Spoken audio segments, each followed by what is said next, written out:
नमस्कार दोस्तों, राधे राधे। तो आज के रिवीजन में हम registration, payment of tax, TDS and TCS chapter सब कवर करेंगे एक ही रिवीजन वीडियो में। तो चलिए स्टार्ट करते हैं सबसे पहले रजिस्ट्रेशन चैप्टर से। तो रजिस्ट्रेशन की रिक्वायरमेंट कहां से आई?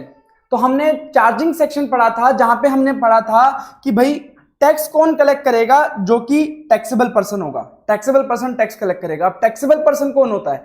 तो टैक्सेबल पर्सन की जब डेफिनेशन में हम जाते हैं तो वहां बोलता है कि any person who is registered और लायबल टू रजिस्टर। तो मतलब ऐसा व्यक्ति जो या तो रजिस्टर है ऑलरेडी या फिर वो लायबल टू रजिस्टर है। लायबल टू रजिस्टर और उसने रजिस्ट्रेशन नहीं करवाया तो ऐसे केस में भी वो क्या कहलाएगा? टैक्सेबल पर्सन, उसे टैक्स की लायबिलिटी आ जाएगी। तो मतलब आप रजिस्ट्रेशन ना करवा के आप पैसे देने से बच नहीं सकते, टैक्स देने से बच नहीं सकते। तो इसका मतलब अगर कोई व्यक्ति लायबल टू रजिस्टर है, अगर कोई लायबल टू रजिस्टर है या फिर ऑलरेडी रजिस्टर है, तो ऐसे केस में वो क्या कहलाएगा? टैक्सेबल पर्सन कहलाएगा। अब लायबल टू रजिस्टर कौन होता है, उसके लिए हम सेक्शन पढ़ेंगे, सेक्शन 22 से लेकर सेक्शन 24 तक। तो सेक्शन 22 बताता है कि भाई ऐसे कौन कौन से व्यक्ति हैं जिनको रजिस्ट्रेशन करवाना पड़ेगा। ऐसे कौन कौन से लोग हैं जिनको रजिस्ट्रेशन करवाना पड़ेगा और किसके बेसिस पे? टर्नओवर लिमिट एक्सीड करने के बेसिस पे, कि अगर इतने टर्नओवर से ऊपर इनका टर्नओवर चला गया तो ऐसे केस में उनको रजिस्ट्रेशन करवाना पड़ जाएगा। तो चलिए सेक्शन 22 की बात करते हैं। कौन कौन लोग हैं जो रजिस्ट्रेशन के लिए लायबल हैं? पहला बोल देगा कि every supplier of goods and services obtain registration. कब, कहां से, कब लेना है? अगर उनका एग्रीगेट टर्नओवर एक्सीड कर जाता है specified limit in a financial year. अगर किसी फाइनेंशियल ईयर में उनका टर्नओवर एक्सीड कर जाता है स्पेसिफाइड लिमिट को। अब दो चीजें हमारे लिए हैं कि भाई एग्रीगेट टर्नओवर क्या होता है और दूसरी बात स्पेसिफाइड लिमिट्स क्या दी हुई है, कितने टर्नओवर से एक्सीड करने पे उसे रजिस्ट्रेशन लेना पड़ेगा। अब ये रजिस्ट्रेशन भी सिर्फ उसी स्टेट से लेना है जहां पे आप टैक्सेबल सप्लाईज कर रहे हो। जहां से आप टैक्सेबल सप्लाईज कर रहे हो सिर्फ उसी स्टेट से आप रजिस्ट्रेशन लोगे, उसके अलावा आप कहीं से रजिस्ट्रेशन नहीं लेने की जरूरत है। ऐसे स्टेट जहां से सिर्फ और सिर्फ आप एग्जेम्प्ट सप्लाई कर रहे हो, तो जब टैक्स ही पे नहीं करना, तो ऐसे केस में फिर रजिस्ट्रेशन लेने की भी जरूरत क्या है? तो ऐसे केस में एग्रीगेट टर्नओवर क्या होता है, पहले उस पर बात करते हैं। तो aggregate turnover all India basis पे कैलकुलेट किया जाता है। सेम पैन नंबर पे जितने भी बिजनेस हैं, वो भले अलग अलग स्टेट में, उन सबका टोटल करके लिया जाता है एग्रीगेट टर्नओवर। और उसमें क्या क्या होता है? टैक्सेबल सप्लाई आ जाती है, एग्जेम्प्ट सप्लाई आ जाती है, interstate supply, export of goods and services, taxes other than GST. GST के अलावा जितने भी टैक्सेस हैं वो सारे यहाँ पे इंक्लूड हो जाएंगे, जैसे एक्साइज, वैट, सीएसटी वगैरह।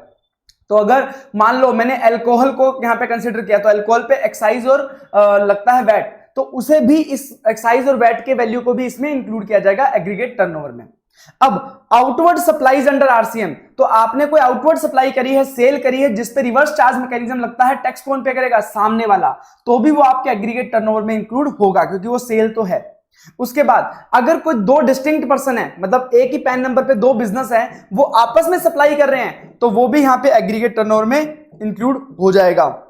उसके बाद अगर किसी एजेंट ने प्रिंसिपल के बिहाफ पे कोई सप्लाई किया है, अगर किसी एजेंट ने प्रिंसिपल के बिहाफ पे कोई सप्लाई किया है, तो जो एजेंट ने सप्लाई किया है उसका टर्नओवर किसके टर्नओवर में होगा? एजेंट के टर्नओवर में ही इंक्लूड होगा। अगर कोई एजेंट प्रिंसिपल के बिहाफ पे सप्लाई कर रहा है गुड्स की, तो जितने में गुड्स सेल करे एजेंट ने, वो एजेंट के टर्नओवर में इंक्लूड होगा। ठीक है।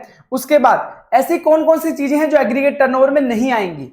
तो यहां पे इनवर्ड सप्लाई, जो आपने परचेज किया है वो टैक्सेबल है अंडर रिवर्स चार्ज मैकेनिज्म। तो भले टैक्स आप पे करे हो क्योंकि रिवर्स चार्ज मैकेनिज्म में, बट वो आपकी सेल नहीं है, वो क्या है? परचेज। और परचेज को एग्रीगेट टर्नओवर में नहीं लिया जाएगा। Taxes including cess under GST, तो जीएसटी के अंदर जितने भी टैक्सेस हैं, सीजीएसटी, एसजीएसटी, यूटीजीएसटी, आईजीएसटी और जीएसटी कंपनसेशन सेस, इसको भी एग्रीगेट टर्नओवर में इंक्लूड नहीं किया जाएगा। उसके बाद एक प्रिंसिपल ने जॉब वर्कर के यहां पे गुड्स भेजा, गुड्स को जॉब वर्क करवाने के लिए, उसके ऊपर काम करवाने के लिए, और जब काम हो गया तो प्रिंसिपल ने डायरेक्टली जॉब वर्कर के यहां पे जो गुड्स पड़े थे उसको डायरेक्टली वहां से कस्टमर के यहां पे भेज दिया, बेच दिया। तो अब क्या ये टर्नओवर जॉब वर्कर के टर्नओवर में इंक्लूड होगा या प्रिंसिपल के टर्नओवर में? तो भले हमने जॉब वर्कर के प्लेस से भेज दिया, पर सेल किसने किया है? प्रिंसिपल ने किया है, तो टर्नओवर किसके में इंक्लूड होगा? प्रिंसिपल के टर्नओवर में इंक्लूड होगा। बट जॉब वर्क को करने के लिए जॉब वर्कर ने जो पैसा चार्ज किया है वो किसके टर्नओवर में इंक्लूड होगा? वो जॉब वर्क के टर्नओवर में इंक्लूड होगा, क्योंकि उसने सर्विसेज प्रोवाइड कराई है जॉब वर्कर ने। ओके तो अगर कोई व्यक्ति है उसके अंडर पार्टनरशिप में ओपीसी है तो 1% कंपनी क्या होती है, अपने आप में एक सेपरेट एंटिटी होती है, और अगर उसने कोई टर्नओवर जनरेट किया है तो वो उसी का ही एग्रीगेट टर्नओवर रहेगा, किसी और के में नहीं आएगा, क्योंकि उसका अपना सेपरेट पैन होता है। ठीक है, तो अब ये तो बात हुई एग्रीगेट टर्नओवर। एग्रीगेट टर्नओवर क्या होता है, अब हम बात करेंगे कि भाई अगर ये एग्रीगेट टर्नओवर जब हम कैलकुलेट करेंगे तो ये अगर किसी स्पेसिफाइड लिमिट से एक्सीड कर गया तो ऐसे केस में आपको रजिस्ट्रेशन लेना पड़ जाएगा। तो देखो स्पेसिफाइड लिमिट क्या दी हुई है, तो स्पेसिफाइड लिमिट स्टेट वाइज दी हुई है, स्टेट वाइज दी हुई है। तो 4 स्टेट ऐसे हैं जहां पे एग्रीगेट टर्नओवर की लिमिट क्या है, 10 लाख रुपए। तो मणिपुर हुआ, मिजोरम, नागालैंड, त्रिपुरा। इसको याद करने के लिए वर्ड याद कर सकते हो मेंटेन। तो MA मतलब मणिपुर, MI मतलब मिजोरम, N से नागालैंड, T से त्रिपुरा। मेंटेन से याद रखोगे मणिपुर, नागालैंड, मिजोरम और त्रिपुरा। इसमें टर्नओवर की लिमिट कितनी रहेगी, 10 लाख रुपए। अगर यहां पे अगर आप कोई बिजनेस कर रहे हो और 10 लाख रुपए से आपकी अगर टर्नओवर एक्सीड हो गया एग्रीगेट, तो ऐसे केस में आपको रजिस्ट्रेशन लेना पड़ जाएगा। उसके बाद 6 ऐसे स्टेट हैं जहां पे आपको 20 लाख रुपए की लिमिट एप्लीकेबल होगी। कौन कौन से स्टेट हैं, आपको याद रखना है, स्टंप अरुण से, स्टंप अरुण से, स्टंप अरुण। S से सिक्किम, T से तेलंगाना, U से उत्तराखंड, M से मेघालय, P से पुदुचेरी और अरुण से अरुणाचल प्रदेश। तो इससे नाम याद रखोगे, अरुणाचल प्रदेश, मेघालय, सिक्किम, उत्तराखंड, पुदुचेरी, तेलंगाना। तो ऐसे केस में 20 लाख रुपए आपका क्या लगेगा, टर्नओवर लिमिट रहेगा। 20 लाख रुपए से ऊपर अगर आपका टर्नओवर लिमिट गया तो ऐसे केस में आपको रजिस्ट्रेशन लेना पड़ जाएगा। उसके बाद जम्मू एंड कश्मीर, आसाम, हिमाचल प्रदेश, हज से याद रख सकते हो, हज से हिमाचल प्रदेश, आसाम और जम्मू कश्मीर, और बाकी जितने भी स्टेट बचे उनके ऊपर जो लिमिट रहेगा वो ध्यान रखना। अगर वो लोग सिर्फ और सिर्फ क्या सप्लाई कर रहे हैं, गुड्स का सप्लाई कर रहे हैं, वो सिर्फ और सिर्फ गुड्स का सप्लाई कर रहे हैं, तो ऐसे केस में उनके ऊपर टर्नओवर की लिमिट रहेगी 40 लाख।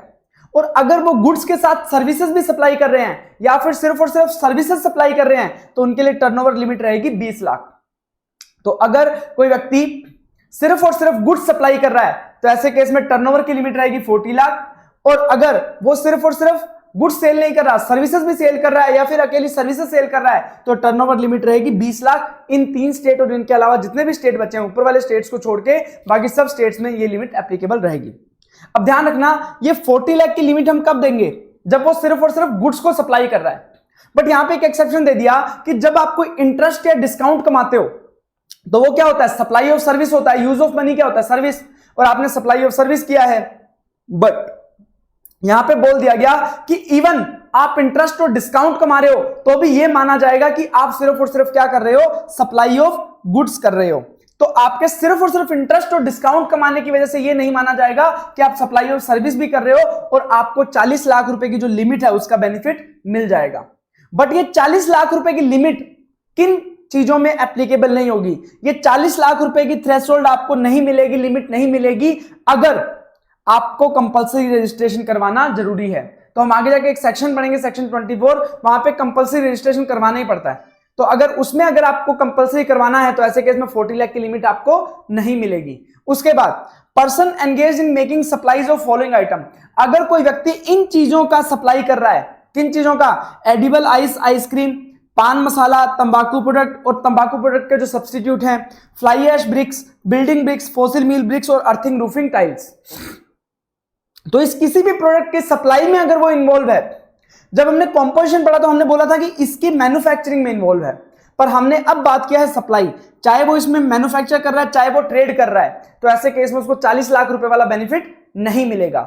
दूसरी बात, कॉम्पोजिशन के टाइम पे हमने एरेटेड वाटर भी पढ़ा था, पर यहां पे एरेटेड वाटर नहीं है, आप एरेटेड वाटर की सप्लाई में भी इंक्लूड हो तो भी आपको 40 लाख का बेनिफिट मिल जाएगा। चलिए, अब अगर आप more than 1 place of business से काम कर रहे हैं, अगर आप more than 1 place of business से काम कर रहे हैं तो आपको लोएस्ट वाली लिमिट देखनी है। लोएस्ट वाली लिमिट कहां पे एप्लीकेबल है, वो आपके पूरे बिजनेस के लिए एप्लीकेबल हो जाएगी।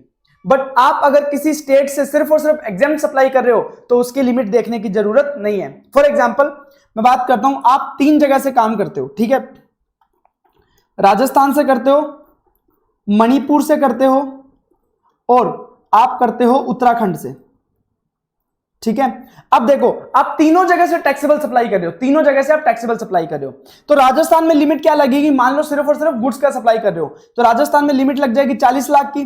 मणिपुर में लिमिट लग जाएगी 10 लाख की और उत्तराखंड में लिमिट लग जाएगी 20 लाख की। तो बताओ, अगर आपका टर्नओवर अगर 11 लाख है तो आपको कहां कहां रजिस्ट्रेशन लेना पड़ेगा? देखो, आपके पूरे के पूरे बिजनेस में लिमिट क्या लग जाएगी? लोएस्ट वाली लिमिट क्या है? मणिपुर में आपकी 10 लाख की लिमिट है। तो अगर आपका एक भी सप्लाई अगर मणिपुर के वहां से हो रहा है तो ऐसे केस में आपका क्या हो गया? 10 लाख रुपए की लिमिट एप्लीकेबल हो गई और आपका टर्नओवर कितना है? 11 लाख। तो ऐसे केस में आपको तीनों जगह से रजिस्ट्रेशन लेना पड़ेगा, राजस्थान से भी, मणिपुर से भी, उत्तराखंड से भी। भाई आप भले आपका 20 लाख से टर्नओवर क्रॉस नहीं हुआ। एक और बात ध्यान रखना, अब मान लो अगर मणिपुर से सिर्फ और सिर्फ क्या कर रहे हैं? Exempt supply. पर मणिपुर की जो बिजनेस है हमारा मणिपुर में, वहां से हम सिर्फ क्या बेच रहे हैं? पेट्रोल बेच रहे हैं, ठीक है, पेट्रोल पे जीएसटी नहीं लगता। तो ऐसे केस में हम मणिपुर को इग्नोर करेंगे लिमिट के लिए। तो हम उत्तराखंड और राजस्थान में देखेंगे भाई कि लोएस्ट लिमिट कहां पे एप्लीकेबल है। अगर उत्तराखंड में 20 लाख है, राजस्थान में 40 लाख है, तो ऐसे केस में ये उत्तराखंड को की लिमिट एप्लीकेबल हो जाएगी 20 लाख रुपए की। और 20 लाख से अगर हमारा टर्नओवर क्रॉस हुआ तो सब जगह से रजिस्ट्रेशन लेना पड़ जाएगा, राजस्थान से भी और उत्तराखंड से भी। बट मणिपुर से लेने की जरूरत नहीं पड़ेगी। क्यों? क्योंकि मणिपुर से सिर्फ और सिर्फ क्या की जा रही है? Exempt supply. और जहां से सिर्फ और सिर्फ एग्जेम्प्ट सप्लाई होती है वहां पे रजिस्ट्रेशन लेने की जरूरत नहीं है। पर ध्यान रखना, एग्रीगेट टर्नओवर कैलकुलेट करते टाइम सारी सप्लाईज को इंक्लूड करेंगे। मणिपुर में भी अगर कोई सेल करी है, राजस्थान में और कहीं पे भी सेल करी है, वो सारा इंक्लूड किया जाएगा सेम पैन नंबर पे। तो इस प्रकार से आपको देखना है कि भाई कितना आपके ऊपर लिमिट एप्लीकेबल होगा। और ध्यान रखना, रजिस्ट्रेशन वहीं से लेना है जहां पे आपका सिर्फ और सिर्फ टैक्सेबल सप्लाई या फिर एग्जेम्प्ट सप्लाई भी साथ में हो रही है। मतलब ऐसी जगह जहां पे सिर्फ और सिर्फ एग्जेम्प्ट सप्लाई हो रही है वहां से रजिस्ट्रेशन लेने की जरूरत नहीं है। उसके बाद अगर आपका बिजनेस ट्रांसफर हो जाता है, अमालगमेंट हो जाता है, तो ऐसे केस में आपको रजिस्ट्रेशन लेना पड़ेगा जिस दिन से वो अमालगमेंट वगैरह हुआ है और आपको रजिस्ट्रेशन ऑफ सर्टिफिकेट मिला है, इनकॉर्पोरेशन सर्टिफिकेट। ठीक है, तो ये तो बात हो गई सेक्शन 22 की। ये बताता है कि कब आपका कितना टर्नओवर क्रॉस होने पे आपको रजिस्ट्रेशन लेना पड़ेगा। ये बात करी हमने सेक्शन 22 में। अब हम बात करेंगे सेक्शन 24 की। सेक्शन 23 कहां गया? इसकी बाद में बात करेंगे। सबसे पहले सेक्शन 24। सेक्शन 24 बताता है कि कब आपको रजिस्ट्रेशन लेना ही पड़ेगा इररिस्पेक्टिव ऑफ आपका टर्नओवर। अगर आपने कोई ऐसी हरकत करी है जो कि सेक्शन 24 में डिफाइन है, अगर वो सेक्शन 24 में डिफाइन है तो आपको रजिस्ट्रेशन लेना पड़ेगा, भले ही आपका टर्नओवर 10 लाख से कम हो। तो मतलब टर्नओवर मैटर ही नहीं करता, अगर सेक्शन 24 में फॉल कर गए तो आपको रजिस्ट्रेशन कंपलसरी लेना पड़ जाएगा। अब ऐसे कौन कौन से केसेस है जहां पे कंपलसरी रजिस्ट्रेशन आपको लेना पड़ जाएगा? तो सबसे पहले बोला है कि अगर आप इंटरस्टेट सप्लाई करोगे, अगर आप interstate taxable supply of goods करोगे, अगर गुड्स का आपने इंटरस्टेट सप्लाई किया तो ऐसे केस में आपको रजिस्ट्रेशन करवाना कंपलसरी हो जाएगा। अगर आपका interstate taxable supply of goods है तो ऐसे केस में आपका रजिस्ट्रेशन करवाना जरूरी हो जाएगा। पर एक चीज को छोड़ के, अगर आप इंटरस्टेट जो सप्लाई कर रहे हो वो हैंडीक्राफ्ट गुड्स की कर रहे हो या हैंडमेड गुड्स की कर रहे हो, कोई हैंडीक्राफ्ट या हैंडमेड गुड्स की अगर आप सप्लाई कर रहे हो इंटरस्टेट सप्लाई, तो ऐसे केस में आपको कंपलसरी रजिस्ट्रेशन जरूरी नहीं है। आपका 10 लाख और 20 लाख का लिमिट आपको एप्लीकेबल हो जाएगा। कब माना जाएगा कि आप हैंडीक्राफ्ट और हैंड से बना रहे हो? उसमें ज्यादातर जो आपका काम इन्वॉल्व होना चाहिए वो हाथ से होना चाहिए। तो हाथ से जो बनाए हुए प्रोडक्ट है, अगर वो आप इंटरस्टेट सप्लाई कर रहे हो तो उसके ऊपर आपको 10 लाख या 20 लाख की जो ऊपर लिमिट थी स्टेट वाइज, वो लिमिट आपको मिल जाएगी। बट अगर आप अदरवाइज आप इंटरस्टेट टैक्सेबल सप्लाई कर रहे हो गुड्स की, ध्यान रखना गुड्स की, सर्विसेज की बात नहीं हो रही है, गुड्स की बात हो रही है, तो आपको कंपलसरी रजिस्ट्रेशन करवाना पड़ जाएगा। उसके बाद अगर कैजुअल टैक्सेबल पर्सन हो कोई, कैजुअल टैक्सेबल पर्सन कौन होता है? जो आउट ऑफ दूसरे स्टेट से आता है टेम्परेरी बिजनेस करने के लिए। मान लो मैं राजस्थान में बिजनेस करता हूं, मैं टेम्परेरी जाके पंजाब में बिजनेस करना चाहता हूं, तो पंजाब के लिए मैं क्या हुआ? Casual taxable person. अगर कैजुअल टैक्सेबल पर्सन कोई टैक्सेबल सप्लाई करता है तो उसे रजिस्ट्रेशन लेना ही पड़ेगा इररिस्पेक्टिव ऑफ दैट टर्नओवर। तो उसमें एक एक्सेप्शन दिया गया है कि अगर वो नोटिफाइड हैंडीक्राफ्ट गुड्स या हैंडमेड गुड्स की इंटरस्टेट सप्लाई करता है तो ऐसे केस में उसको 10 लाख या 20 लाख रुपए की जो लिमिट है उसका बेनिफिट मिल जाएगा। अदरवाइज उसे कंपलसरी रजिस्ट्रेशन करवाना पड़ेगा कैजुअल टैक्सेबल पर्सन को। उसके बाद non resident taxable person, out of India से आके इंडिया में कोई बंदा टेम्परेरी बिजनेस करना चाहता है तो उसे रजिस्ट्रेशन लेना पड़ेगा। उसके बाद ऐसा व्यक्ति जिसे रिवर्स चार्ज मैकेनिज्म में टैक्स पे करना है, मान लो मैंने ऐसा कोई सामान परचेज कर लिया या ऐसी कोई सर्विसेज परचेज कर ली जिसके ऊपर मुझे रिवर्स चार्ज मैकेनिज्म में टैक्स पे करना पड़ेगा, तो ऐसे केस में मुझे भी कंपल्सरी रजिस्ट्रेशन लेना पड़ेगा, क्योंकि मैं टैक्स कैसे पे करूंगा, उसके लिए रजिस्ट्रेशन लेना पड़ेगा। उसके बाद अगर कोई इलेक्ट्रॉनिक कॉमर्स ऑपरेटर जिसे कि टीसीएस कलेक्ट करना होता है तो उसे भी रजिस्ट्रेशन लेना पड़ेगा। इसकी बात हम करेंगे इसी चैप्टर में, टीडीएस टीसीएस चैप्टर में कौन होता है वो। और इलेक्ट्रॉनिक कॉमर्स ऑपरेटर जिसे सेक्शन 9 सबसेक्शन 5 में टैक्स पे करना होता है, हमने बात किया था कुछ नोटिफाइड सर्विसेज होती हैं, हाउसकीपिंग, रेस्टोरेंट, होटल अकोमोडेशन और पैसेंजर ट्रांसपोर्टेशन की, जहां पे टैक्स ना तो सप्लायर पे करता है ना ही रेसिपिएंट पे करता है। टैक्स कौन पे करता है? Electronic commerce operator. तो वो इलेक्ट्रॉनिक कॉमर्स ऑपरेटर अगर टैक्स कलेक्ट करेगा अंडर सेक्शन 9 सबसेक्शन 5 तो उसे भी कंपल्सरी रजिस्ट्रेशन लेना पड़ेगा। उसके बाद अगर कोई व्यक्ति उस ईसीओ के थ्रू सप्लाई कर रहा है, मान लो अमेजोन है, अगर अमेजोन पे जो सेलर लिस्टेड होते हैं अगर वो सेल कर रहे हैं अमेजोन के थ्रू और अमेजोन टीसीएस कलेक्ट करने के लिए लायबल है, किस केस में? गुड्स के केस में। तो अगर कोई पर्सन सप्लाई कर रहा है गुड्स थ्रू ईसीओ, मान लो कोई सेलर अमेजोन के थ्रू कोई गुड्स का सेल कर रहा है और उसके ऊपर अमेजोन जो कि इलेक्ट्रॉनिक कॉमर्स ऑपरेटर है लायबल टू कलेक्ट टीसीएस है, तो ऐसे केस में जो सेलर ने सेल किया है उसको भी कंपल्सरी रजिस्ट्रेशन लेना पड़ेगा, उसे भी कंपल्सरी रजिस्ट्रेशन लेना पड़ेगा। गुड्स की बात कर रहे हैं अपन। उसके बाद ऐसा व्यक्ति जिसे टीडीएस काटना होता है अंडर सेक्शन 51, ये भी इसी चैप्टर में बात करेंगे कौन कौन लोग होते हैं जिन्हें टीडीएस काटना होता है, तो उन्हें भी रजिस्ट्रेशन लेना पड़ेगा कंपल्सरीली। उसके बाद अगर कोई व्यक्ति प्रिंसिपल के एजेंट की तरह काम कर रहा है, कोई प्रिंसिपल का एजेंट है जो एजेंट की तरह काम कर रहा है, खुद का इनवॉइस इशू करता है, तो ऐसे केस में उसे भी कंपल्सरी रजिस्ट्रेशन लेना पड़ेगा। उसके बाद अगर कोई इनपुट सर्विस डिस्ट्रीब्यूटर है, हमने आईटीसी चैप्टर में पढ़ा था इनपुट सर्विस डिस्ट्रीब्यूटर क्या होता है, उसे सर्विस जो इनपुट टैक्स होता है वो डिस्ट्रीब्यूट करना होता है, तो वो इनपुट सर्विस डिस्ट्रीब्यूटर को भी कंपल्सरी रजिस्ट्रेशन लेना पड़ेगा। उसके बाद ओआईडीए सर्विस प्रोवाइडर जो कि online information database access retrieval services provide करता है from place outside India, out of India से वो सर्विसेज प्रोवाइड कर रहा है, भले ही वो आउट ऑफ इंडिया से सर्विसेज प्रोवाइड कर रहा है, अगर वो नॉन टैक्सेबल ऑनलाइन रेसिपिएंट को सर्विसेज प्रोवाइड करेगा तो ऐसे में टैक्स किसको पे करना होता है? ओआईडीएआर वाले सर्विस प्रोवाइडर को। तो ऐसे में टैक्स पे करना है तो उसे कंपल्सरी रजिस्ट्रेशन लेना पड़ेगा। तो इस प्रकार से इन लोगों को कंपल्सरीली रजिस्ट्रेशन भी लेना पड़ता है। अब इनका टर्नओवर नहीं देखा जाएगा, अगर कोई टीसीएस टीडीएस कलेक्ट करेगा तो ऐसे केस में उसे रजिस्ट्रेशन लेना है, भले कितना टर्नओवर हो। ओआईडीआर सर्विस प्रोवाइडर है, ठीक है, आईएसडी हो गया, तो मतलब ये लोगों को रजिस्ट्रेशन लेना ही लेना है। अगर आप इंटरस्टेट सप्लाई करने लग गए, कैजुअल टैक्सेबल पर्सन है तो रजिस्ट्रेशन लेना ही लेना है, तो ऐसा कोई भी उनके ऊपर टर्नओवर नहीं देखा जाएगा। अब जो सेक्शन 23 है वो क्या है? सेक्शन 23 बताता है ऐसे कौन कौन से लोग हैं जिनको रजिस्ट्रेशन लेने की जरूरत नहीं है, ऐसे कौन कौन से लोग हैं जिनको रजिस्ट्रेशन लेने की जरूरत नहीं है। तो चलिए बात करते हैं। उन्होंने बोला कि अगर कोई ऐसा व्यक्ति है जो सिर्फ और सिर्फ नॉन टैक्सेबल और एग्जेम्प्ट सप्लाई कर रहा है, अब मान लो मैं सिर्फ और सिर्फ पेट्रोल बेच रहा हूं, अब पेट्रोल पे मुझे जीएसटी पे ही नहीं करना तो मैं रजिस्ट्रेशन लेके क्या करूंगा? तो अगर आपको ऐसी सप्लाई कर रहे हो जो सिर्फ और सिर्फ एग्जेम्प्ट या नॉन टैक्सेबल सप्लाई कर रहे हो तो आपको रजिस्ट्रेशन लेने की जरूरत नहीं है। दूसरी बात, अगर आप कोई एग्रीकल्चरिस्ट है और वो कल्टीवेशन ऑफ लैंड करता है, मतलब एग्रीकल्चर प्रोड्यूस करता है, तो ऐसे केस में उसे भी रजिस्ट्रेशन लेने की जरूरत नहीं है। Agriculture to the extent of supply of produce from the cultivation of land, तो ऐसे केस में उसे रजिस्ट्रेशन लेने की जरूरत नहीं है। और ऐसा व्यक्ति जो सिर्फ और सिर्फ ऐसी सप्लाईज कर रहा है जिसके ऊपर रिवर्स चार्ज मैकेनिज्म लगता है, ठीक है, अब मैं कुछ ऐसी सर्विसेज दे रहा हूं, गुड्स दे रहा हूं जिसके ऊपर सामने वाला टैक्स पे करेगा, अब मुझे जब टैक्स ही पे नहीं करना तो मैं रजिस्ट्रेशन करवा के क्या करूंगा?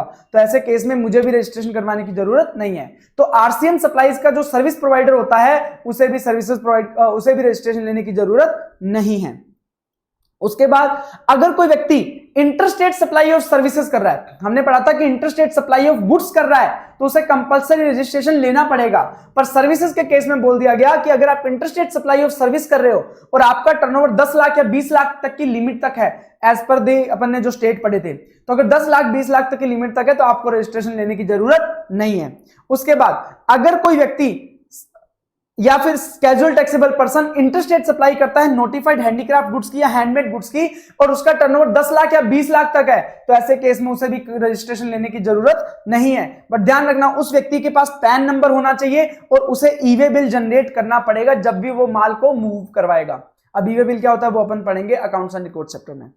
उसके बाद अगर कोई व्यक्ति सर्विसेज प्रोवाइड कर रहा है थ्रू ईसीओ, अगर कोई व्यक्ति सर्विसेज प्रोवाइड कर रहा है थ्रू ईसीओ, तो ऐसे केस में उसे रजिस्ट्रेशन लेने की जरूरत नहीं है, क्योंकि हमने बोला था कि अगर गुड्स सप्लाई कर रहा है ईसीओ के थ्रू और टीसीएस कलेक्ट करता है ईसीओ तो कंपल्सरी रजिस्ट्रेशन लेना पड़ता है, बट सर्विसेज के केस में वो अप्लाई नहीं होता। पर अगर 10 लाख 20 लाख की लिमिट ही क्रॉस कर गया तो वो रजिस्ट्रेशन लेना पड़ जाएगा सेक्शन 22 में। तो इस प्रकार से कहां कहां पे रजिस्ट्रेशन लेना है, कहां कहां रजिस्ट्रेशन नहीं लेना है, वो हमने बात किया इस चैप्टर के भी स्टार्टिंग में जो अपन ने अभी तक पढ़ा। उसके बाद अब रजिस्ट्रेशन के रिलेटेड स्पेशल पॉइंट क्या होते हैं, देखो जीएसटी रजिस्टर कराओगे आप तो आपको एक जीएसटी आइडेंटिफिकेशन नंबर मिलेगा, GSTIN बोलते हैं उसे। ये एक यूनिक नंबर होता है जो हर टैक्स पेयर के लिए अलग अलग होता है ताकि उस टैक्स पेयर को आइडेंटिफाई किया जा सके। जैसे आपके इनकम टैक्स में पैन होता है परमानेंट अकाउंट नंबर, वैसे ही जीएसटी में क्या होता है GSTIN होता है। ठीक है, अब GSTIN 15 डिजिट का कोड होता है। कितने डिजिट का? 15 डिजिट का कोड होता है, 15 डिजिट। उसमें से पहले 2 डिजिट होते हैं वो क्या होते हैं? स्टेट कोड, मतलब वो रिप्रेजेंट करते हैं कि आपने किस स्टेट में रजिस्ट्रेशन लिया है, और उसके आगे के जो 10 नंबर होते हैं वो रिप्रेजेंट करते हैं पैन नंबर को। तो हमने बोला था कि जीएसटी क्या है? पैन बेस्ड रजिस्ट्रेशन है। तो जो व्यक्ति जीएसटी नंबर लेने जाएगा वो अपना पैन देगा, तो उस पैन के बेसिस पे ही जीएसटी नंबर बनाया जाएगा। तो ये पैन नंबर हो जाएगा, उसके स्टार्टिंग में क्या हो जाएगा? स्टेट कोड, कि किस स्टेट में आप रजिस्ट्रेशन लेना चाहते हो। ठीक है, अब जैसे मान लो मेरा एक पैन है नंबर है, मैं रजिस्ट्रेशन लेने गया दिल्ली में और मुंबई में, तो ऐसे केस में दिल्ली और मुंबई में मेरा पैन नंबर तो सेम रहेगा, मेरा जीएसटी नंबर जब जनरेट होगा तो 10 नंबर तो ये सेम रहेंगे, पर आगे के स्टेट कोड चेंज हो जाएंगे। दिल्ली का स्टेट कोड अलग होगा, महाराष्ट्र का अलग होगा, और उसके बाद 2 नंबर का एंटिटी कोड होगा और 1 चेक डिजिट होगा। इस प्रकार से 15 नंबर का ये जीएसटी आइडेंटिफिकेशन नंबर बन जाएगा जो कि यूनिक नंबर होता है।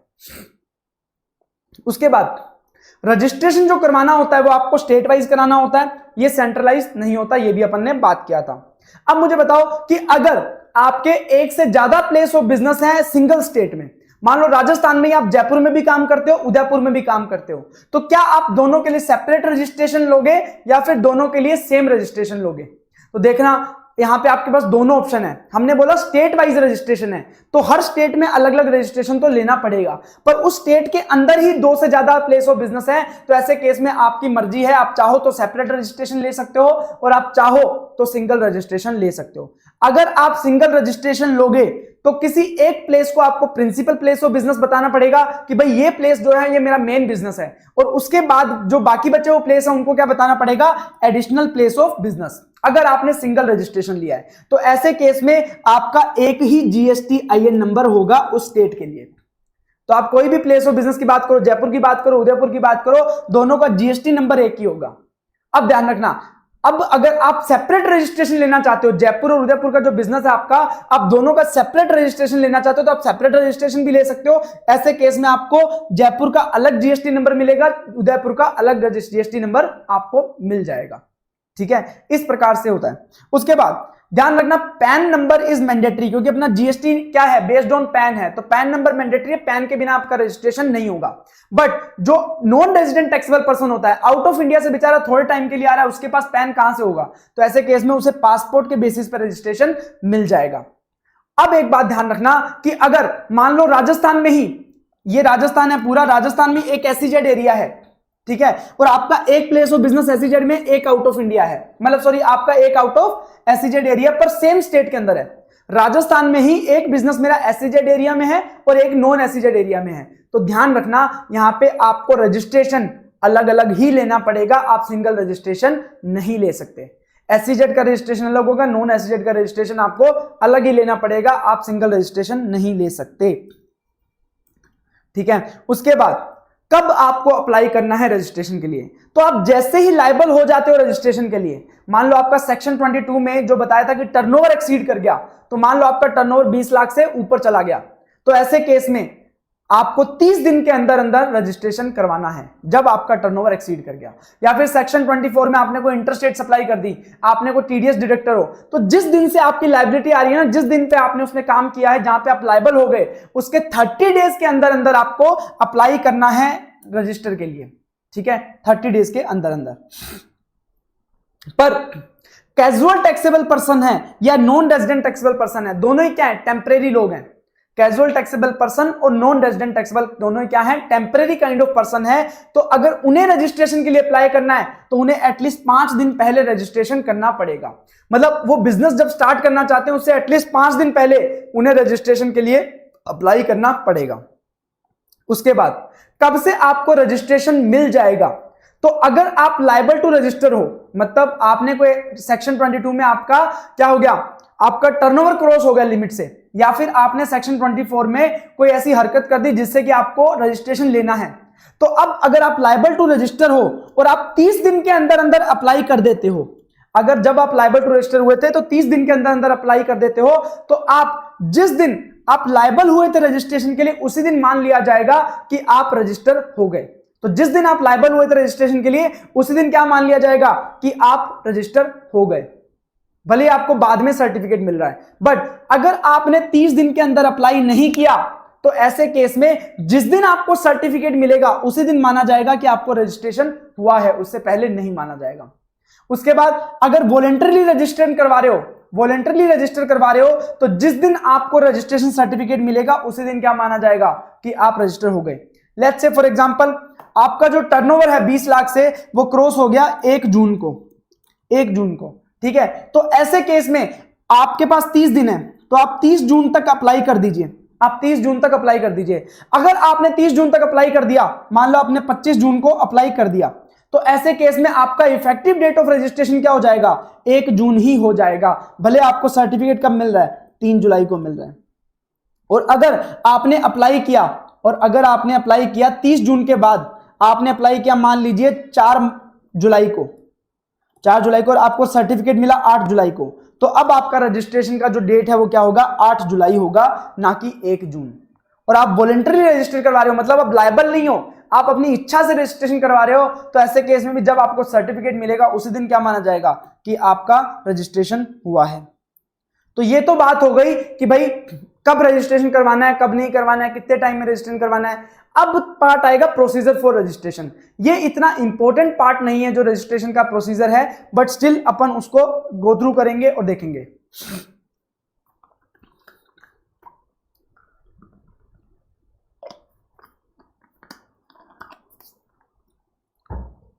तो रजिस्ट्रेशन कैसे होगा, आप पोर्टल पे जाओगे, आप जीएसटी पोर्टल पे जाओगे, वहां पे आपसे 4 चीजें पूछेगा। क्या, देखो हमें क्या फॉर्म भरना होता है, जीएसटी REG 01, ठीक है, जीएसटी REG 01 फॉर्म में हमें रजिस्ट्रेशन के लिए अप्लाई करना होता है। तो अब जीएसटी REG 01 में जाओगे, उसका पार्ट ए होता है, ठीक है। अब उसमें हम क्या करेंगे, पैन नंबर देंगे, मोबाइल नंबर देंगे, ईमेल देंगे, स्टेट यूनियन टेरिटरी देंगे, ये 4 डिटेल देनी पड़ेंगी।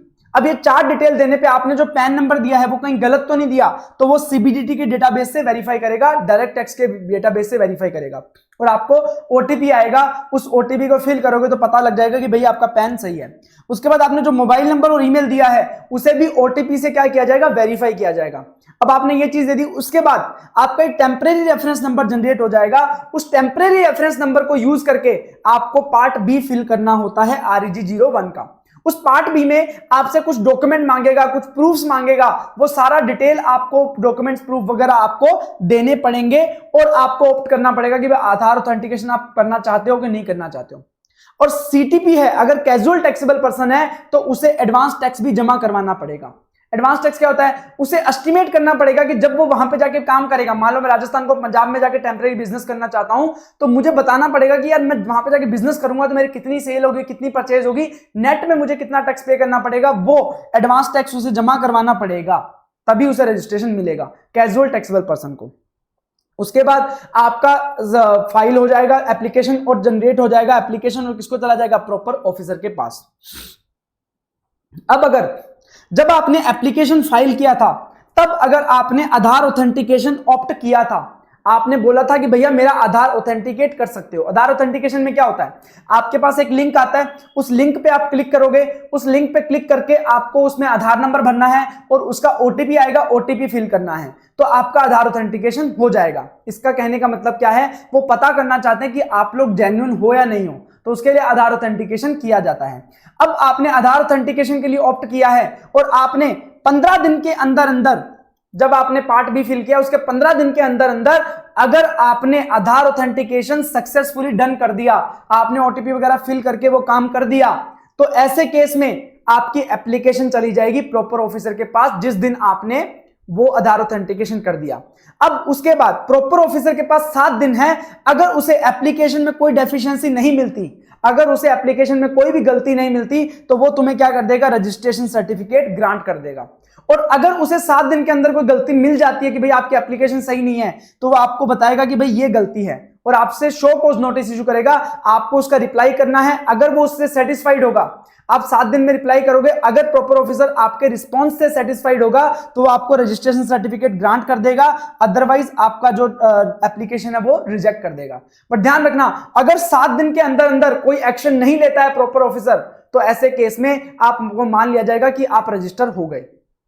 उसके बाद आपने एप्लीकेशन में आधार ऑथेंटिकेशन के लिए ऑप्ट तो कर लिया, आपने आधार ऑथेंटिकेशन के लिए ऑप्ट तो कर लिया, बट आप उस आधार ऑथेंटिकेशन को 15 दिन में कंप्लीट नहीं कर पाए, किसी भी रीजन से आप 15 दिन में कंप्लीट नहीं कर पाए, तो ऐसे केस में यह माना जाएगा 15 दिन कंप्लीट होने पे आपने एप्लीकेशन फाइल कर दी बिना आधार ऑथेंटिकेशन किए। या हो सकता है जब आपने एप्लीकेशन फाइल किया तब आपने आधार ऑथेंटिकेशन के लिए ऑप्ट ही नहीं किया, तो ऐसे केस में जिस दिन आपने एप्लीकेशन डाल दी उसी दिन मान लिया जाएगा कि आपकी एप्लीकेशन सबमिट हो गई। अब जिस दिन सबमिट हो गई उसके बाद अब डिपार्टमेंट के पास कितने हैं, 30 दिन। अगर आप आधार ऑथेंटिकेशन करते हो 7 दिन होते हैं, अब आधार ऑथेंटिकेशन अगर आपने नहीं किया तो 30 दिन है डिपार्टमेंट के पास। 30 दिन के अंदर वो क्या करेगा, वो आपके प्लेस ऑफ बिजनेस पे जाके देख के आएगा, आपके प्लेस ऑफ बिजनेस को फिजिकली एग्जामिन करके आएगा, आपके डॉक्यूमेंट्स वगैरह को वेरीफाई करेगा। अगर उसे 30 दिन के अंदर कोई भी डेफिशिएंसी नहीं मिलती है तो आपको रजिस्ट्रेशन सर्टिफिकेट ग्रांट कर देगा। अगर उसे लगता है कि आपने कुछ गलत डॉक्यूमेंट्स वगैरह दिए हैं तो वो आपको शो कॉज नोटिस इशू करेगा, उसका 7 दिन में आपको रिप्लाई करना है, और रिप्लाई करने के बाद 7 दिन में अगर प्रॉपर ऑफिसर आपके रिस्पॉन्स से सेटिस्फाइड है तो आपको रजिस्ट्रेशन सर्टिफिकेट ग्रांट कर देगा, अदरवाइज वो आपका रजिस्ट्रेशन सर्टिफिकेट रिजेक्ट कर देगा। पर ध्यान रखना, अगर वो 30 दिन या 7 दिन में कोई भी एक्शन नहीं लेता है तो ये मान लिया जाएगा कि आप रजिस्टर हो गए, कोई दिक्कत वाली बात नहीं आएगी।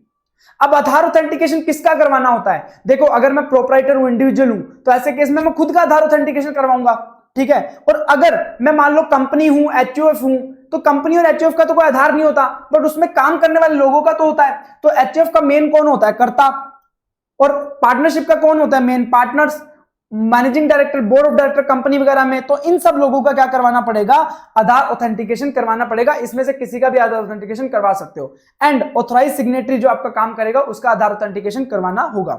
पर ध्यान रखना, अब जब पहले तो आधार ऑथेंटिकेशन एप्लीकेबल नहीं होता था, अभी तो क्या आप जब अप्लाई करते हो रजिस्ट्रेशन के तब आप आधार ऑथेंटिकेशन करते हो, तो पहले ये होता ही नहीं था। तो अगर पहले कभी आपने नहीं करवाया आधार ऑथेंटिकेशन, आप ऑलरेडी रजिस्टर्ड हो, तो ऐसे केस में भी आपको आधार ऑथेंटिकेशन करवाना पड़ेगा, अदरवाइज आप 2 चीजों से वंचित हो जाओगे। पहली बात, अगर आपने आधार ऑथेंटिकेशन नहीं करवा रखा तो आपका, अगर किसी ने रजिस्ट्रेशन कैंसिल कर दिया, मान लो आपका रजिस्ट्रेशन कैंसिल कर दिया डिपार्टमेंट ने, और आप उसको रिवोक करने के लिए अगर आपको एप्लीकेशन करनी है, तो ऐसे केस में आपको आधार ऑथेंटिकेशन होना जरूरी है, ठीक है। दूसरी बात, अगर आपको रिफंड लेना है, आपने कुछ जीरो रेटेड सप्लाई करी है, उसके ऊपर आपको रिफंड लेना है, अनयूटिलाइज आईटीसी का या फिर मेन आईटीसी का, जो मेन आपने टैक्स पे किया है, तो ऐसे दोनों ही केसेस में आपको रिफंड लेने के लिए आपका आधार ऑथेंटिकेशन होना जरूरी है, वरना आपको रिफंड नहीं मिलेगा, ये जरूरी है। तो ये आधार ऑथेंटिकेशन करवाना सबको जरूरी है, बट कुछ लोगों पे आधार ऑथेंटिकेशन एप्लीकेबल नहीं होता। किन लोगों पे, अगर कोई व्यक्ति इंडिया का सिटीजन ही नहीं है, जब इंडिया का सिटीजन नहीं है मतलब उसका आधार नहीं होगा, और आधार नहीं होगा तो उसे आधार ऑथेंटिकेशन जरूरी नहीं है। उसके बाद अगर सेंट्रल गवर्नमेंट, स्टेट गवर्नमेंट का कोई डिपार्टमेंट, एस्टेब्लिशमेंट है, लोकल अथॉरिटी है, स्टैट्यूटरी बॉडी है, पब्लिक सेक्टर अंडरटेकिंग है, तो इन्हें भी रजिस्ट्रेशन आधार ऑथेंटिकेशन करवाने की जरूरत नहीं है, क्योंकि ये तो गवर्नमेंट के लोग हैं।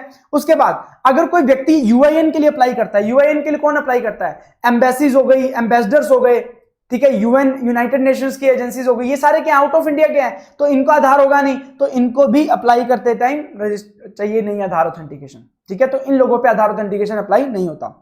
अब जब आप पार्ट बी फिल करोगे, मैंने बोला था कि वहां पे बहुत सारी आपसे डिटेल मांगेगा, तो उसमें आपसे बैंक अकाउंट डिटेल भी मांगेगा।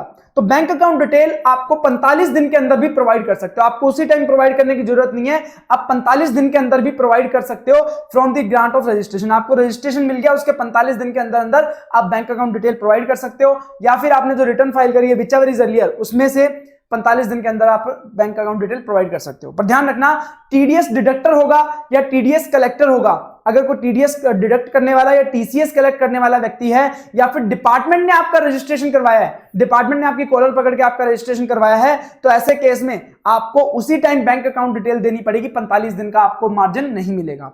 उसके बाद जब आपका रजिस्ट्रेशन हो जाएगा तो आपको रजिस्ट्रेशन सर्टिफिकेट इशू किया जाएगा। वो किस फॉर्म में होगा? जीएसटी REG 06 फॉर्म में होगा, जिसके अंदर आपका प्रिंसिपल और एडिशनल प्लेस ऑफ बिजनेस का डिटेल दिया होगा। तो आपने कभी दुकान पे जाते हो जिसका जीएसटी रजिस्ट्रेशन होता है, तो आपने देखा होगा उनकी दुकान पे एक रजिस्ट्रेशन सर्टिफिकेट लगा होता है, तो वो रजिस्ट्रेशन सर्टिफिकेट REG 06 फॉर्म में होता है। अब हम बात करेंगे special provision related to CTP NRTP. ये सारे अपन ने पढ़े हुए हैं, मैंने एक जगह पे कलेक्ट कर दिए ताकि आपको सीटीपी और एनआरटीपी के प्रोविजन में कोई दिक्कत नहीं आए। तो सीटीपी कौन होता है? किसी स्टेट में अगर उसका प्लेस ऑफ बिजनेस नहीं है, वहां पे क्या करने जा रहा है, वो टेम्परेरी बिजनेस करने जा रहा है, उसे बोलते हैं सीटीपी। और ऐसा व्यक्ति जिसका इंडिया में ही कोई प्लेस ऑफ बिजनेस या रेजिडेंस नहीं है और वो आउट ऑफ इंडिया जाके यहाँ पे बिजनेस करना चाहता है, उसे बोलते हैं एनआरटीपी। दोनों को ही रजिस्ट्रेशन करवाना कंपलसरी है, और जीएसटी रजिस्ट्रेशन फॉर्म 01 यूज होगा क्योंकि इसका पैन बेस्ड रजिस्ट्रेशन होता है सीटीपी के केस में, और एनआरटीपी के केस में पासपोर्ट बेस्ड रजिस्ट्रेशन होता है, तो इसका फॉर्म नंबर भी अलग होता है। रजिस्ट्रेशन इनको दोनों को ही 5 दिन पहले करवाना पड़ेगा, बिजनेस स्टार्ट करने से 5 दिन पहले रजिस्ट्रेशन के लिए अप्लाई करना पड़ेगा। दोनों को ही कॉम्पोजिशन स्कीम नहीं मिलेगी, दोनों ही कॉम्पोजिशन स्कीम ऑप्ट नहीं कर सकते, और दोनों को ही एडवांस टैक्स जमा करवाना पड़ेगा जब वो रजिस्ट्रेशन के लिए अप्लाई करेंगे, कैजुअल टैक्सेबल पर्सन को भी और नॉन रेजिडेंट टैक्सेबल पर्सन को भी। पर ध्यान रखना, कैजुअल टैक्सेबल पर्सन को आईटीसी मिल जाता है, कोई भी अगर वो इनपुट खरीदता है, इनपुट सर्विसेज खरीदता है, कैपिटल गुड्स खरीदता है, सब पे आईटीसी मिल जाता है। पर नॉन रेजिडेंट टैक्सेबल पर्सन को आईटीसी नहीं मिलेगा एक्सेप्ट अगर उसने गुड्स का इंपोर्ट किया है। अगर वो गुड्स को इंपोर्ट करता है, उसके ऊपर जीएसटी पे करता है, तो उसे आईटीसी मिल जाएगा, बाकी किसी भी चीज का उसको आईटीसी नहीं मिलेगा नॉन रेजिडेंट टैक्सेबल पर्सन को। दोनों ही केस में उनका जो रजिस्ट्रेशन है वो वैलिड रहता है कितने टाइम के लिए? जितने टाइम के लिए उन्होंने अप्लाई किया है। मान लो उन्होंने 2 महीने के लिए अप्लाई किया है और 90 days which ever is lower, तो दोनों में से जो भी कम टाइम होगा, मतलब मैक्सिमम 90 डेज के लिए क्या लिया जा सकता है? रजिस्ट्रेशन लिया जा सकता है। 90 डेज बाद वो कैंसिल हो जाएगा, पर उस 90 डेज को 90 डेज से और एक्सटेंड किया जा सकता है, तो मैक्सिमम 180 डेज तक आप रजिस्ट्रेशन ले सकते हो। और 80 डेज से ऊपर आप कर रहे हो तो ऐसे केस में आपको परमानेंट रजिस्ट्रेशन लेना पड़ेगा, सीटीपी एनआरटीपी वाला रजिस्ट्रेशन नहीं मिलेगा। ठीक है, उसके बाद ध्यान रखना, अगर मान लो आप 180 दिन से ज्यादा की बड़ी एग्जीबिशन है, मान लो मैं राजस्थान में हूं, सेल करता हूं इलेक्ट्रॉनिक्स, अब पंजाब में कोई इलेक्ट्रॉनिक्स की एग्जीबिशन लगे, मैं वहां पे जाके सेल करना चाहता हूं, तो अगर तो 180 दिन से कम है तो कोई दिक्कत नहीं है, आप सीटीपी रजिस्टर करवा सकते हो, क्योंकि आपका टाइम पीरियड जितने पीरियड के लिए अप्लाई करोगे 90 days which ever is lower क्या होता है? रजिस्ट्रेशन की वैलिडिटी होती है, और 90 डेज को 90 डेज से और एक्सटेंड करवा सकते हो। अब मान लो एग्जीबिशन ही 180 दिन से बड़ी है, तो ऐसे केस में आपको नॉर्मल रजिस्ट्रेशन लेना पड़ेगा, और नॉर्मल रजिस्ट्रेशन लेने के बाद जब आपका एग्जीबिशन कंप्लीट हो जाएगा, वापस आओगे तो आप अपना रजिस्ट्रेशन सरेंडर करके आ सकते हो, इतनी सी बात है। चलिए, ये बात हो गई कैजुअल टैक्सेबल पर्सन की, नॉन रेजिडेंट टैक्सेबल पर्सन की। अब हम बात करेंगे कि भाई आपने रजिस्ट्रेशन करवा लिया, पर आपने जो डेटा दिया था रजिस्ट्रेशन करवाने के लिए, अगर उसमें कुछ चेंज हो गया तो आप कैसे उसमें अमेंडमेंट लेके आओगे, तो उसे कैसे अमेंड करवाओगे? तो आपको डिपार्टमेंट को अप्लाई करना पड़ेगा कि बॉस हमें अमेंड कर दो। अब उसमें चीज क्या होती है, देखो 2 टाइप के चेंजेस हो सकते हैं। एक तो होते हैं नॉन कोर फील्ड, जो कि ज्यादा इंपॉर्टेंट नहीं होते, जैसे email ID, mobile number, day to day functionaries, ये क्या डेली बेसिस पे चेंज हो सकते हैं। मोबाइल नंबर चेंज हो सकता है, ईमेल आईडी चेंज हो सकता है, day to day functionaries change हो सकते हैं, इन्हें बोलते हैं नॉन कोर फील्ड।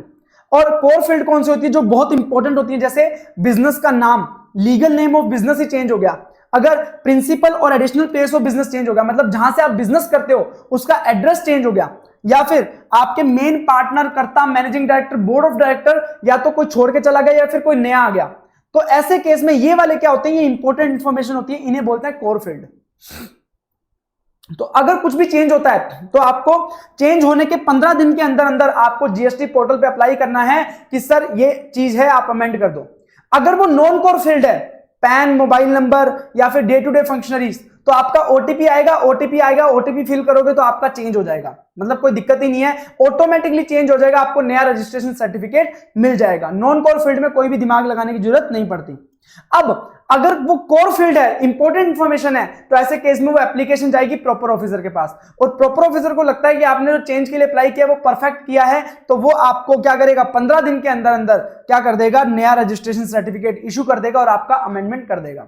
ठीक है, और ध्यान रखना, अगर आपका पैन नंबर चेंज हो जाता है, मान लो बिजनेस आपने सेल कर दिया किसी को, पैन नंबर चेंज हो गया, अगर स्टेट चेंज हो जाता है जहां से आप बिजनेस कर रहे थे, तो ध्यान रखना ऐसे केस में आपका रजिस्ट्रेशन अमेंड नहीं हो सकता, क्योंकि आपका मेन रजिस्ट्रेशन नंबर बना ही किस पे था, पैन नंबर पे और स्टेट नंबर पे। तो ऐसे केस में आपका अगर दोनों में से कोई भी एक भी चेंज हो जाता है, तो अगर आपको पुराना रजिस्ट्रेशन क्या करना पड़ेगा, कैंसिल करना पड़ेगा और नया रजिस्ट्रेशन लेना पड़ेगा।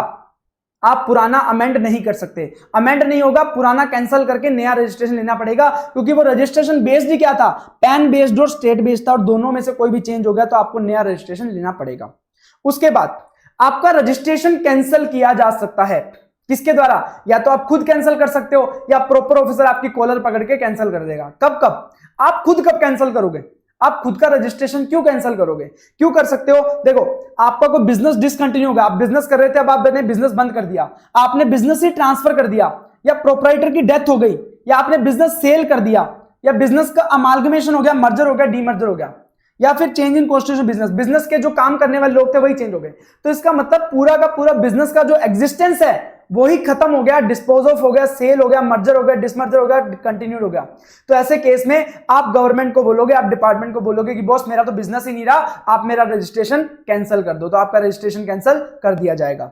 उसके बाद अगर आप लायबल टू रजिस्टर थे, आप सेक्शन 22 में आप लायबल थे, सेक्शन 24 में आप लायबल थे, बट अब आप लायबल नहीं रहे, अब आप उन क्राइटेरियाज को फुलफिल नहीं करते, आप लायबल नहीं रहे, तो ऐसे केस में आप डिपार्टमेंट से अप्लाई कर सकते हो कि भाई मैं अब लायबल नहीं हूं रजिस्ट्रेशन के लिए, तो मुझे यहां से बाहर किया जाए, no longer liable to register under section 22-24।